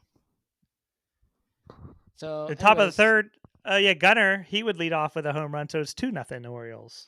Yeah, that was in a similar spot to where O'Hearn hit his. And speaking of him, he led off the fourth with a quote-unquote triple that should have been caught but fell due to miscommunication in the outfield. And this opportunity to score, however, was promptly wasted when Mullins grounded out, Westberg popped up to short, and Kauser struck out. Yeah. That's been happening a lot lately. Bottom 5, O'Neill Cruz goes deep to get the Pirates on the board, so now it's 2-1 Orioles. The Pirates got O'Neill Cruz in a trade from the Dodgers. A rare Dodgers miss on I don't think I knew that. Yeah, I don't know for who. That's I think Tony Sanchez? Wasn't Yordan Alvarez a Dodgers prospect too? Oh, boy. God, I'll the look them up Dodgers real are quick. just too good. They had both of those guys and traded them away, and they're still really good. We should have got. This is what Yusniel Diaz should have been, as either Yordan or O'Neill. Right. Why'd we get the broken toy? If only. Yeah, Tony Watson for O'Neill Cruz on July 31st, 2017. Dang. With another player we never heard of. That could be like James Shields for Fernando Tatis. Oh, boy. Yeah, some of these are bad. That's why all these people screaming to trade Orioles prospects, like, you never know. You could be giving away Jeff Bagwell for Larry Anderson. Yeah, Yordan, August 1st, 2016, to the Astros for Josh Fields. Yeah, who was like a pretty mediocre reliever, I think. Yep. Well, either way, O'Neill Cruz is really good, and he's fun to watch. Yeah.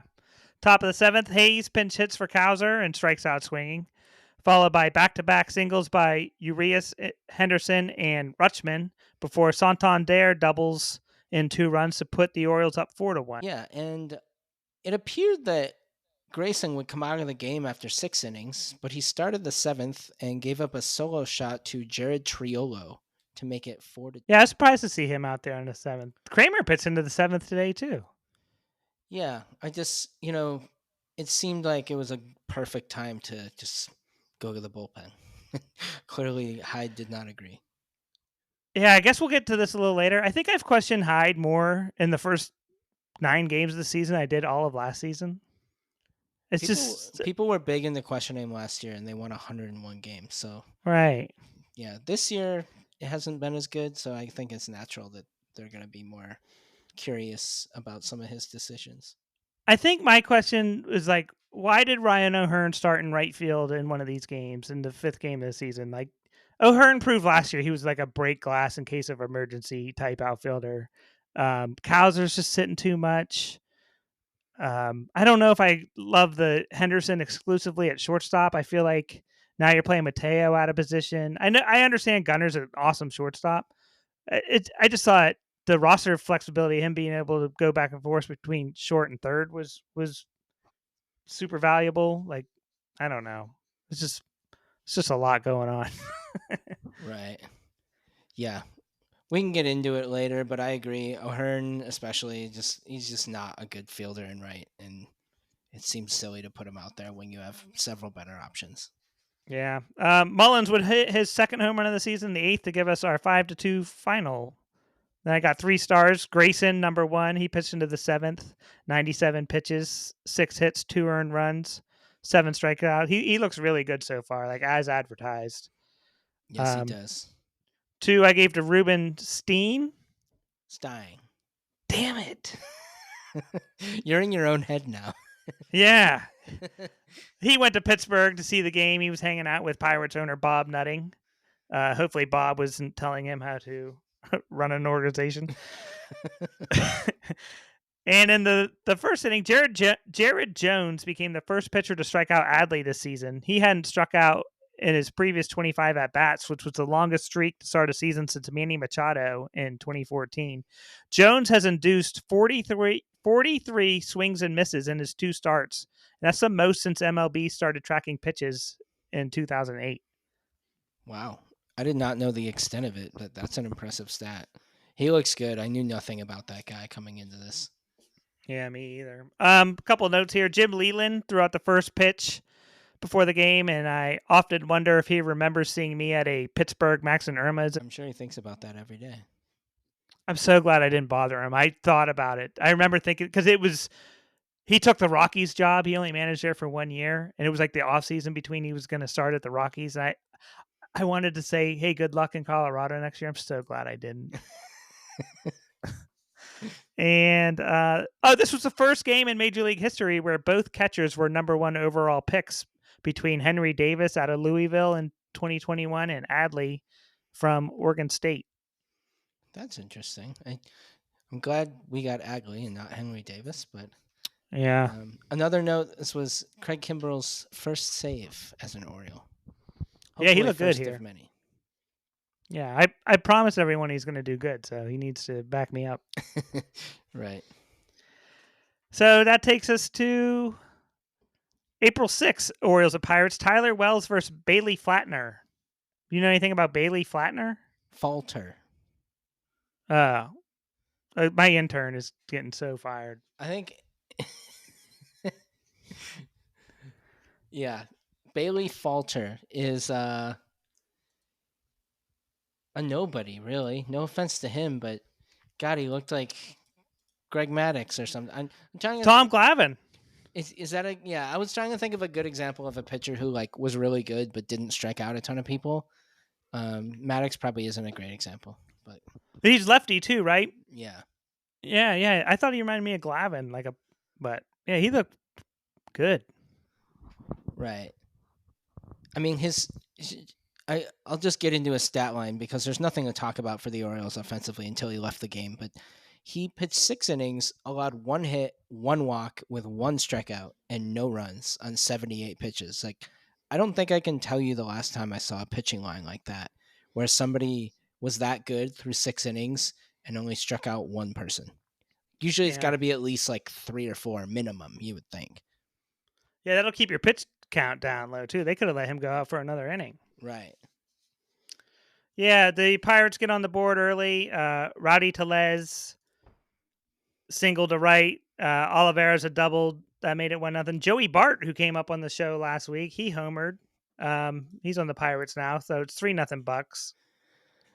Yeah, and then the O's first and only hit off Bailey Falter was another air quotes double by Jorge Mateo in the top of the 6th, which only fell due to miscommunication in the outfield.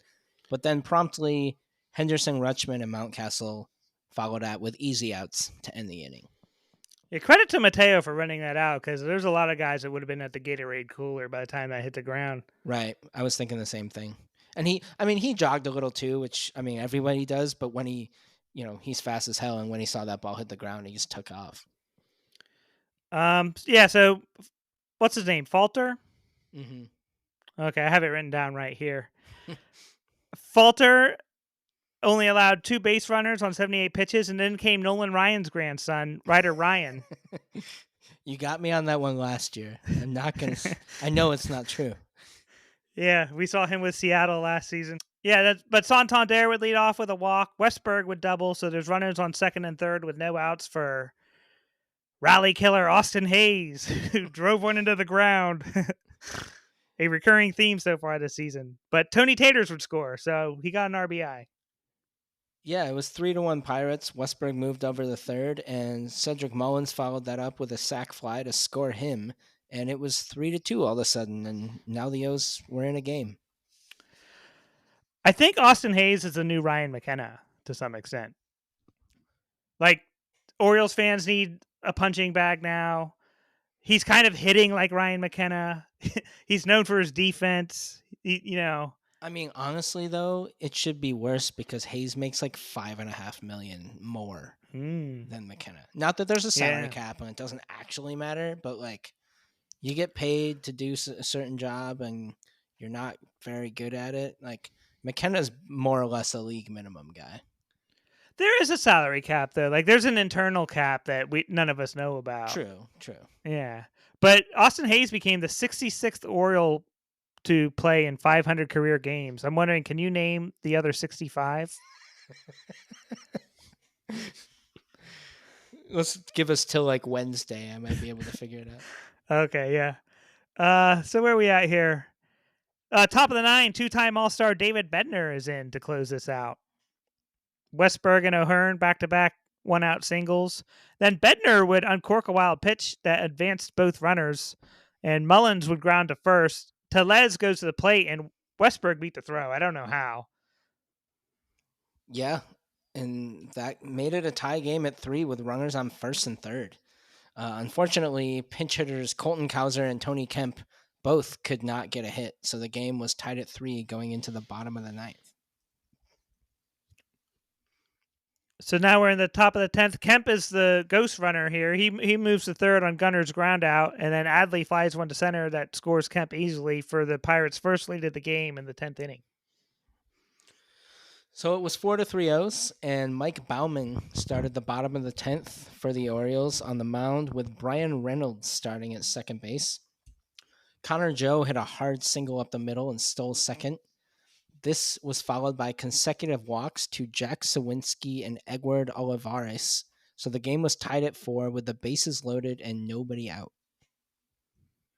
Yeah, Baumann's kind of the last guy you want in extra innings because he seemingly always allows inherited runners to score. He also just could not throw a strike. I mean, there was I want to say on Twitter, Jim Palmer was like, I just saw Mike Baumann pitch to the scouting report and not go with his best stuff because he throws really hard. But it's like, did you see his fastballs? Like, he couldn't hit the zone. That's why he wasn't throwing them. Yeah. I just feel like Baumann should be better. Like it just didn't work as a starter. He has the stuff to work in the bullpen, and it just anytime you see him coming in, you're just like, oh. Like he has the stuff to be a closer, and he's nowhere near the level to be a closer. Yeah, I mean, but that's tons of guys, you know? I think they've just learned that about him. Like Fujinami has the stuff to be a closer too, but he couldn't throw strikes, and Baumann just doesn't seem to have the whole package. They're actually lucky they were able to salvage him as a reliever. So I guess anything you get out of him now at this point is a bonus. Right. He's out of options, so he's going to have to make it work. Mm-hmm. But where'd we leave off? Bases loaded, no outs for Olivares. So the game was tied at 4. Olivares was on, and then Danny Coulomb came in. Yeah, old Blue Glove. He was summoned into the fire. He would induce a bouncer to third where Urias made a great play to get Connor Joe at the plate. That was awesome. I didn't even know Urias was in the game at that point. Right. He showed his old Gold Glove self there. That was impressive. And that takes us to the bottom of the 11th where Jonathan Heasley is in. And Mullins makes a great play. And you were thinking, all right, we can get through this. And the very next pitch, O'Neal Cruz walked it off to give the Pirates a 5-4 victory. Right. And, I mean, the O's, I don't think they deserve to win this game. Between getting dominated by Bailey Falter and then Coulomb, I don't think we fully covered, like, how much of a ridiculous situation he was in and the fact that he got out of it. I mean, it was a tie game with bases loaded and no outs. He got Tellez to pop out. He got that grounder to Arias and then struck out Joey Bart. Like, the chances of getting out of that unscathed too are probably below 5%. So in the end, the O's just weren't good enough, and they didn't score enough off a guy who's really not a good pitcher, Bailey Falter. Yeah. The Pirates are 3-0 in extra inning games already this season after going 3-9 last year in extra innings. So they got the recipe now to surprise some people. When you take into consideration that Orioles were 0 for 14 with runners in scoring position, scoring 4 runs on only 4 hits is actually pretty impressive. Right. Half the hits came from Westberg. 0 for 14 with runners in scoring position, and the fact that you made it to the 11th is shocking. Yeah, I did give out 3 stars. I'm only going to do this one time all year. Number 3, I gave to Felix Bautista. He's healthy. The Orioles win the game. There is no WAR number that can justify his value to this team and this bullpen. Right. So that was my one Felix Bautista star this season. Number 2, I gave it to Joey Bart. Pretty good first game of his new team. 2 for 5, a double, 2-run homer. Mm-hmm. He did That wild pitch, though, I felt like he could have blocked that better. And he did strike out looking with 2 on in the bottom of the 8th. But, yeah, he could salvage his career in Pittsburgh, I think, to some extent. Yeah, I mean, he's got that first overall pick. And was Bart was also really high. Was he like 3rd or 4th overall? They got 2. He was 2nd? Yeah, So I think. they have a 1st and a 2nd overall pick at catcher now. Yeah. I guess it goes to show you the draft status doesn't tell you the whole story. I wonder if that's ever happened before. Somebody should get on that. And then O'Neal Cruz, he's batting .342 in what's going to be a breakout season for him if he could stay healthy again. Yeah, he's really good. Kevin Brown mentioned again on the broadcast today that he's been tracked as the hardest hit ball in the StatCast era and the hardest throw in the infield in the StatCast era is both O'Neal Cruz. And he's played like 150 games or something at this point. So that takes us today, Sunday, Dean Kramer versus Marco Gonzalez. Yeah, this was kind of a crappy game. I watched the first half, listened to the second half, didn't write a lot down, so I'm going to let you guide me on this one. Yeah, I'll just skip to the top of the 4th. Rutschman leadoff single. Mountcastle, he'd have half the team hits today with 3. He hits a double to left that Reynolds took a terrible route on. He misplayed it off the wall. Then Cruz would drop the cutoff. So he took an error as Mountcastle ends up on 3rd. And Rutschman scores from 1st. Santander then would hit an RBI single. So it's 2-0 Orioles. The Orioles had 4 straight batted balls over 100 miles per hour in this inning. So they were figuring out Gonzalez at this point. Bottom 5, Oliveira singles, and things are getting messy. How do you say his name? Triolo? Yeah. Yeah, he hit what should have been a double play ball back to Kramer. Kramer threw it to second base. It was wide left. It was a bad throw, but I don't know. Mateo's playing out of position. Should have been kept in the infield. That's all I'm saying. It's not his fault, though, because he's playing out of position. Yeah. I would say like it was 80-20 Kramer's fault. That's fair. Yeah, that's fair. Next batter, Henry Davis sacrifices in a run, so it's 2-1 Orioles. Now we go to the bottom of the 9th. Cano is in. We're both on the record. We don't like him as closer, but there's really no options. Kimbrel pitched yesterday. Hayes singles, Sawinski singles, so runners on the corners.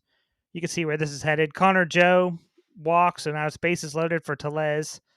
Did you see this play? Tellez hit a ground ball. He threw it to McCann at the plate, who's standing on the plate, and the umpire called him safe. He was out by a foot easy. I heard on the radio, and they were both... Initially, they were like, oh, maybe his foot was off the plate, and then they were both like, no, that was clearly an out. Yeah, it was the fastest challenge in history. Like, the umpire should have just went home.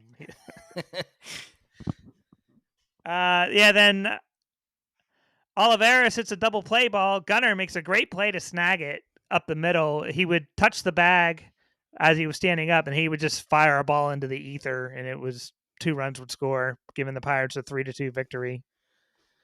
Yeah, that was tough to listen to because, you hear, oh, the ground ball, Henderson snags it. He steps on second and the throw to first, and I'm just like, oh, yeah, they're going to win. And then, and he throws it away, and the Pirates are going to win the game. It was quite of a turn of events in my brain in 3 seconds. Yeah, that'd probably be tougher to listen to on the radio.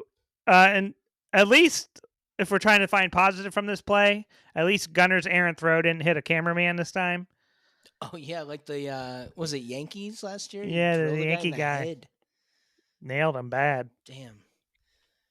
Yeah. But I don't know about you, but 5-4 right now for the O's. I'm not happy about it. No, it feels bad. It's a bad 5-4. Yeah, it's like at least 2 games they should have won that they lost. And even the games they're winning aren't convincing victories. You know what I mean? Yeah, besides the first 2. Right. They need to just play the Angels again. Well, the Angels are even doing... I think Ron Washington is going to coax every little thing he can out of them. Maybe.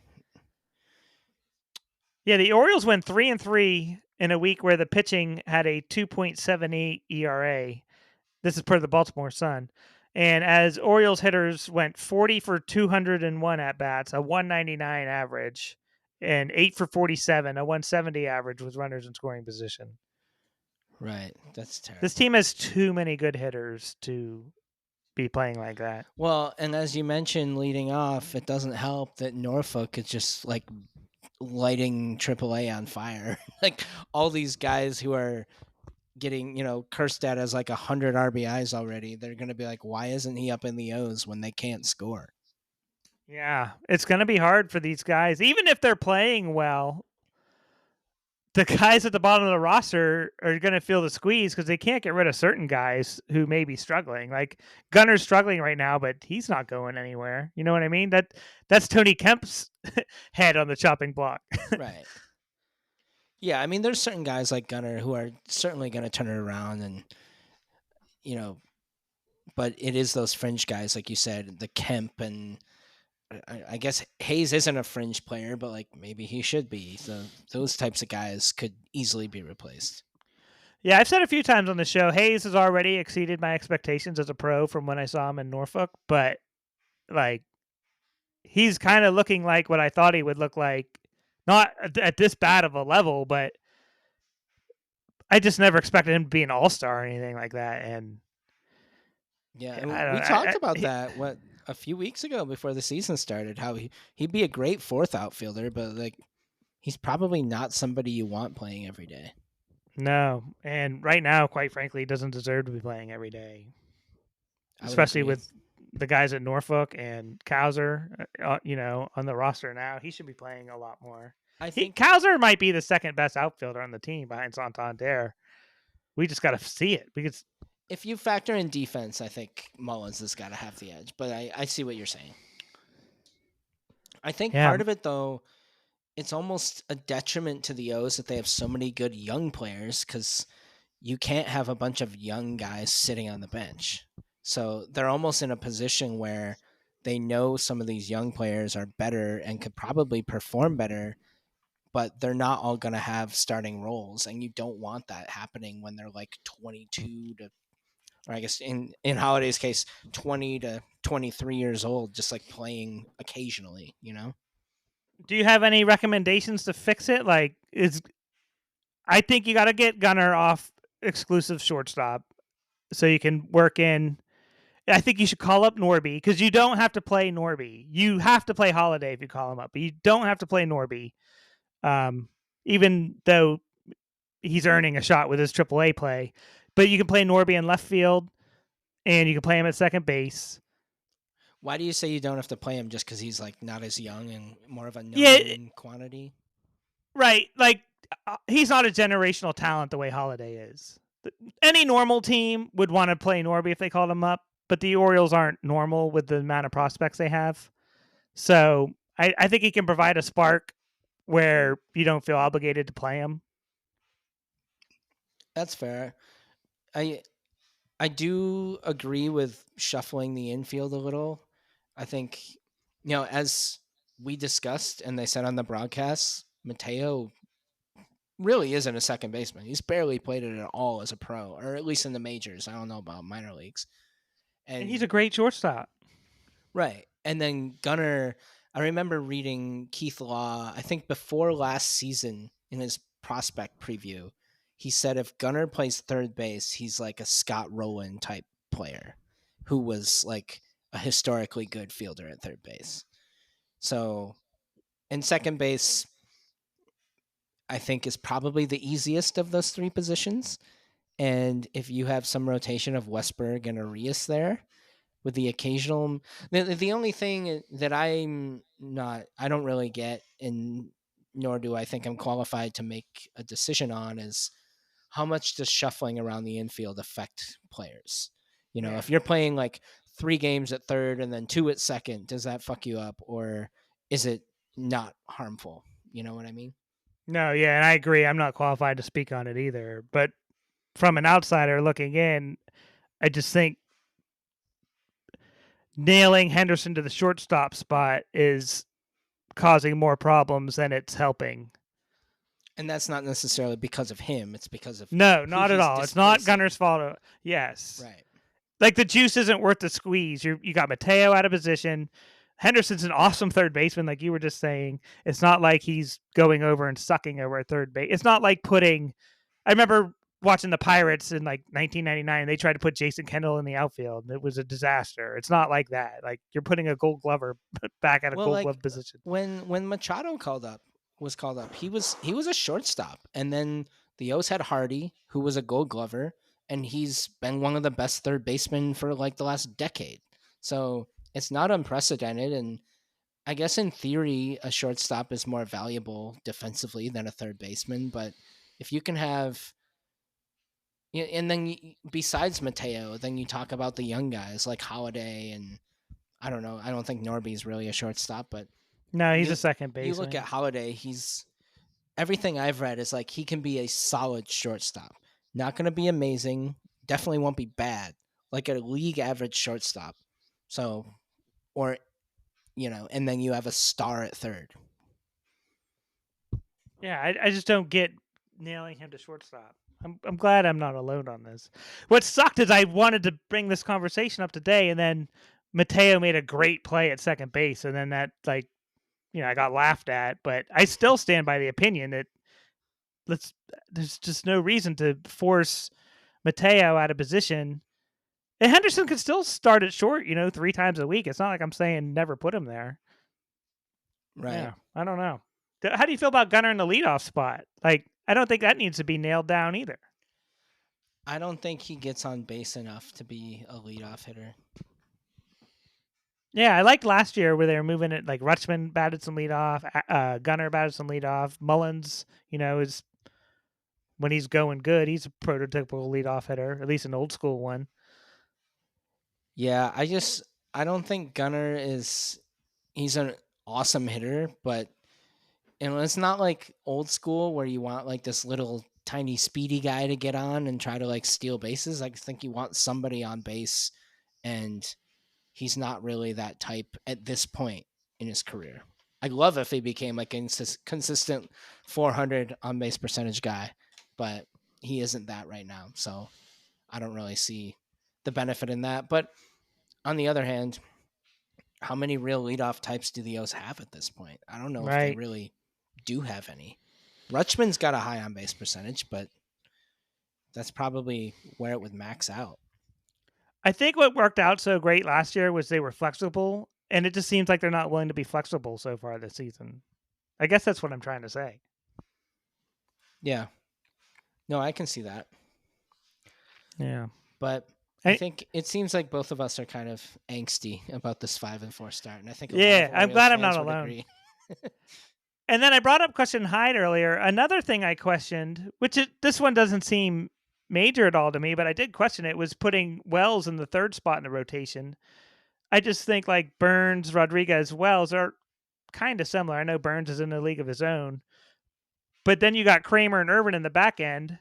Like, I don't know, split that up. Kramer, Wells, Irvin. You know what I mean? Because Wells is throwing heat. I guess I see what you're saying. I don't know. Are Wells and Kramer that far off velocity wise? Wells and Kramer. I feel like they're pretty similar. I would just think of it more of like a righty lefty thing. Like you would work in Irvin a little earlier, because like we've seen this year, the Orioles have been bad against lefties. So if you face a team like yourselves, it'd be nice to work in that Irvin. But once you play the first week of the season, it's whoever's up. You can't really control it. Yeah, lefties are eating them up right now. Mm-hmm. Bad. Yeah. Well, are we done venting? I think so. I don't know. Who knows? I mean, so I guess we'll find out. Yeah, we could be still venting after next week. They go to Boston. Boston's not good, but playing at Fenway is never really easy. Mm-hmm. And then they play the Brewers at home. That'll probably be fun. I hope Ortiz and Hall play, and maybe Hall's Burns supposed to pitch Friday. Them. That'll be cool. Ooh, I didn't even consider that. Burns going against his former team. Yeah, well, let's see. When did Burns last pitch? He pitched... he's pitching the next game. Wednesday in the Royals, so yeah. They're skipping Irvin. Okay. Well, never mind. But yeah. So I guess we'll move on to some lighter notes, and we'll wrap it up. Larry Lucchino passed away last week. He worked for the Orioles from 89 to 93. He was instrumental in the development of Camden Yards. He also worked for the Padres and Red Sox. He saved Fenway Park, from what I understand, and he pretty much discovered Theo Epstein. Yeah, one of the last things you mentioned, saving Fenway Park, that's something I don't know enough about, but I should research it. I remember when I was living in Boston, occasionally you'd hear something about how they apparently wanted to like demolish Fenway and build a new stadium. And it's crazy to think that now because it's been there so long and they have added a bunch to it, but it would be so weird if that place was just gone. Yeah, I remember visiting my family in Massachusetts around that time. I think it was the early 90s, and you would see like Save Fenway stickers around, or just articles about it in like the bumper paper. stickers and stuff. Save Fenway. Mm-hmm. Yeah, I'm glad they did that. Yeah. No, it's a really cool place. To anyone listening who has not been to Fenway Park, you should 1000% go there at some point. It's a super cool, unique place to see a game. It's very centrally located and easy to get to in Boston, and it's just great. Yeah, it's just cool to even just see on TV. Right. Oh, no jersey patch for Peter Angelos. The Angelos family has declined. Not much here, but I just thought that was interesting. That is interesting. I don't think I had heard that. They said like, what did Rubenstein and crew say? Did they ask them, or how'd that happen? I think I saw that they asked them and they declined. But I did see it reported from like Rich Duboff and one other source. Well, I mean, I guess I can't fault them if they don't want the attention or something. It's interesting. Yeah, if we were betting before the season, will there be an Angelos patch? I would have put down money on yes. Hey, that means Tom Clancy, he and Rainbow Six got the leg up on Peter Angelos. That Clancy patch was lame too. It just said his name at the bottom real small. That's why I think I liked it, because it was like so obvious, Yeah. Oakland is spending 3 seasons in Sacramento while their stadium in Las Vegas is being built. Actually, they should play in J.J. Hardy's backyard. That's where the A's should play. Where's that? Like Arizona somewhere? Yeah, Arizona. Yeah, so what was the story behind that? He wanted to build a baseball, like not a stadium, but like a field for his kids, and a neighbor he didn't get permits or something? The lady's right, though. She said it's like living next to a Topgolf, and if you see the the netting up over her fence, it looks like a Topgolf. Mm-hmm. But yeah, I don't know if he has kids or whatever, that he just wants to, get as much exposure to baseball as he can. Living in Arizona, they already play year round. I guess if there's not any like specific restrictions against that stuff, like what are you gonna do? That's as long the as thing. The balls aren't hitting her house. Yeah, the neighbor's house is part of a homeowners association, and I guess he is subject to a different set of rules from the article. He lives in like the county, and she lives in the homeowners association. So what he's doing is perfectly legal. I imagine as long as he's not playing, at like 10 o'clock at night with stadium lights on, it shouldn't be too big of an issue. But I don't know. Sounds like it sucks. She should just become a baseball fan and be like, "Oh, JJ, I remember you with the Orioles or the Brewers or something," and just work it out person to person, Did he play for the Twins too? Yeah, that sounds right. But yeah. Any thoughts on Sacramento? Do you know they're not going to be known as the Oakland Athletics or the Sacramento Athletics, or just going to be called the Athletics? That's horrendous. It's such a joke. I mean, yeah, as a hockey fan, the Coyotes get a lot of shit, rightfully so, for playing in a college arena. Like, the A's playing in a AAA stadium is no different. It's still going to be like 3 times or 1/3 the size of a regular arena or stadium, and they'll get very few fans. I'd say the Coyotes get more fans because they're still in the city. Like, Sacramento, people aren't going to be traveling to Sacramento to see the A's, And the River Cats are going to be playing their games at the same time. So, like, those, I mean, as much as I love going to baseball games, how many baseball games can you really go to? Right. I wonder if they'll have to build. Like, I know the Coyotes had to build NHL like quality facilities for the home and away teams. So I wonder if they're gonna have to build like new locker rooms and stuff there for both the A's and whoever comes to play there. They got the money to do it. The owner of the River Cats is the Sacramento Kings owner. I can't remember his name. Oh, I think Vivek it's something. Vivek Ranadive.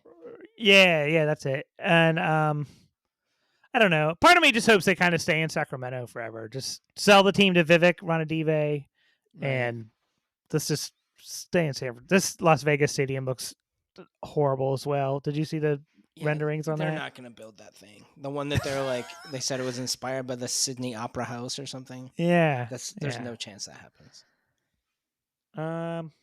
Oh, the Bird's Eye View podcast. They asked if Sutter Health Park in Sacramento would get an all-star game before Camden Yards did. I thought that was funny. I think they're on the right track with a new owner in Baltimore.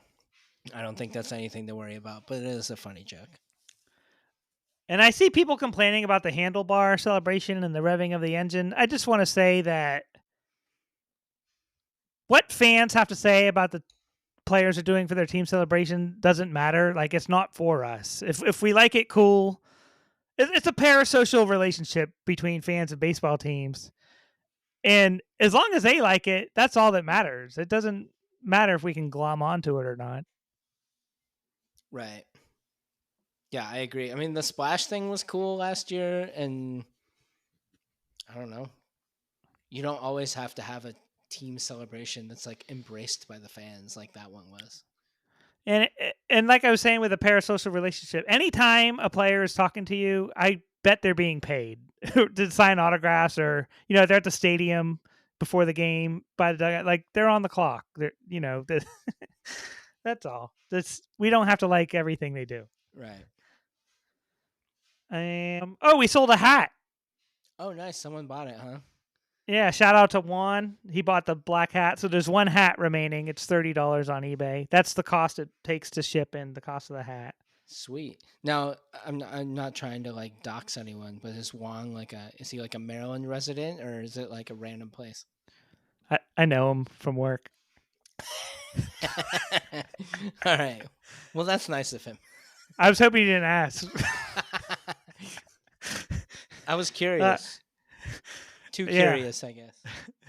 We got t-shirts at birdlandsports.com. I don't know if we've ever sold any of those to people I don't know. I know my friend bought one. A couple of mine did. Yeah. My dad did. I should ask him if we've ever sold Or them. maybe I bought or one how for many my sold. dad. I don't remember. But he has one. And the oh, go ahead. I was going to say at least our shirts aren't as ugly as those Philly City Connects. Oh, yeah. I have a theory on this that somebody ordered a shitload of black pants by mistake. That's why all the City Connects have black pants. They're terrible. The dark pants are the worst. They look like bag Little League uniforms. I hate them. I officially hate the City Connect program. I think it's fucking terrible. The Philly one is brutal. Like, to have 0 colors that your team wears. I guess, Boston did the same, and I'm on the record saying I like that because it's marathon related. But what is this blue, navy, green, yellow, whatever it is, Philly have to do with anything? If you have to explain this stuff in intricate detail, it's like explaining a joke you had to tell, basically. Like, right. Yeah, these City Connects are terrible. They keep getting worse. It's actually impressive how bad some of them are. Right. It almost looks like, they were either not told when they needed to have a design in by, or they were just like, screw it, we don't care. Like, let somebody do whatever they want. Yeah, it's bad. I don't want to see the City Connects anymore. I do like the Orioles ones. Like contemplating life right now. Yeah, like, why am I watching baseball? Right. It's bad. That Phillies one was like someone designed that and took it to someone else and they approved it, and then they took it to the team and they approved it, and then they sent off the I don't know, the blueprint to Nike, and they were like, "Yeah, we can do this. It's good." Right. How many people said those two words along the way? It's good. With a high pitched voice when you know someone's lying. I imagine if you brought it to the players early on, they would have said like, "Give us your honest opinion." They'd all be like, "No, this is terrible." Yeah, they should actually show that for like backstage content for YouTube channels. Like, hey guys, here's the City Connects, and just all them ripping on it. Yeah, Bryce Harper being like, am I on Punked or something?" I've ripped on Chris Sale I get it now. I understand why he cut up all the jerseys. I thought that was like a heinous act before, but I get it. I'm sorry, Chris Sale. I understand now. Those were actual like vintage White Sox jerseys. They weren't City. But Connects. I get the rage inside. I guess.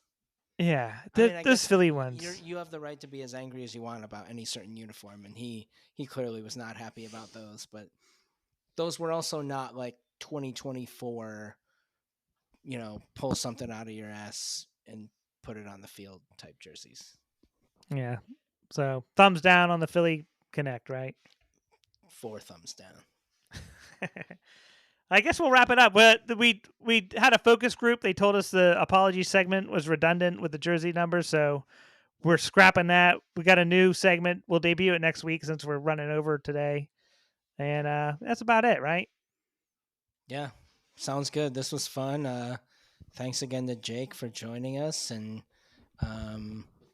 no thanks to the O's for having a mediocre week, and hopefully we'll change that for next time.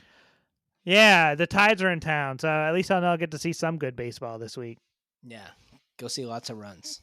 Yeah. All right. Thanks for listening, everybody.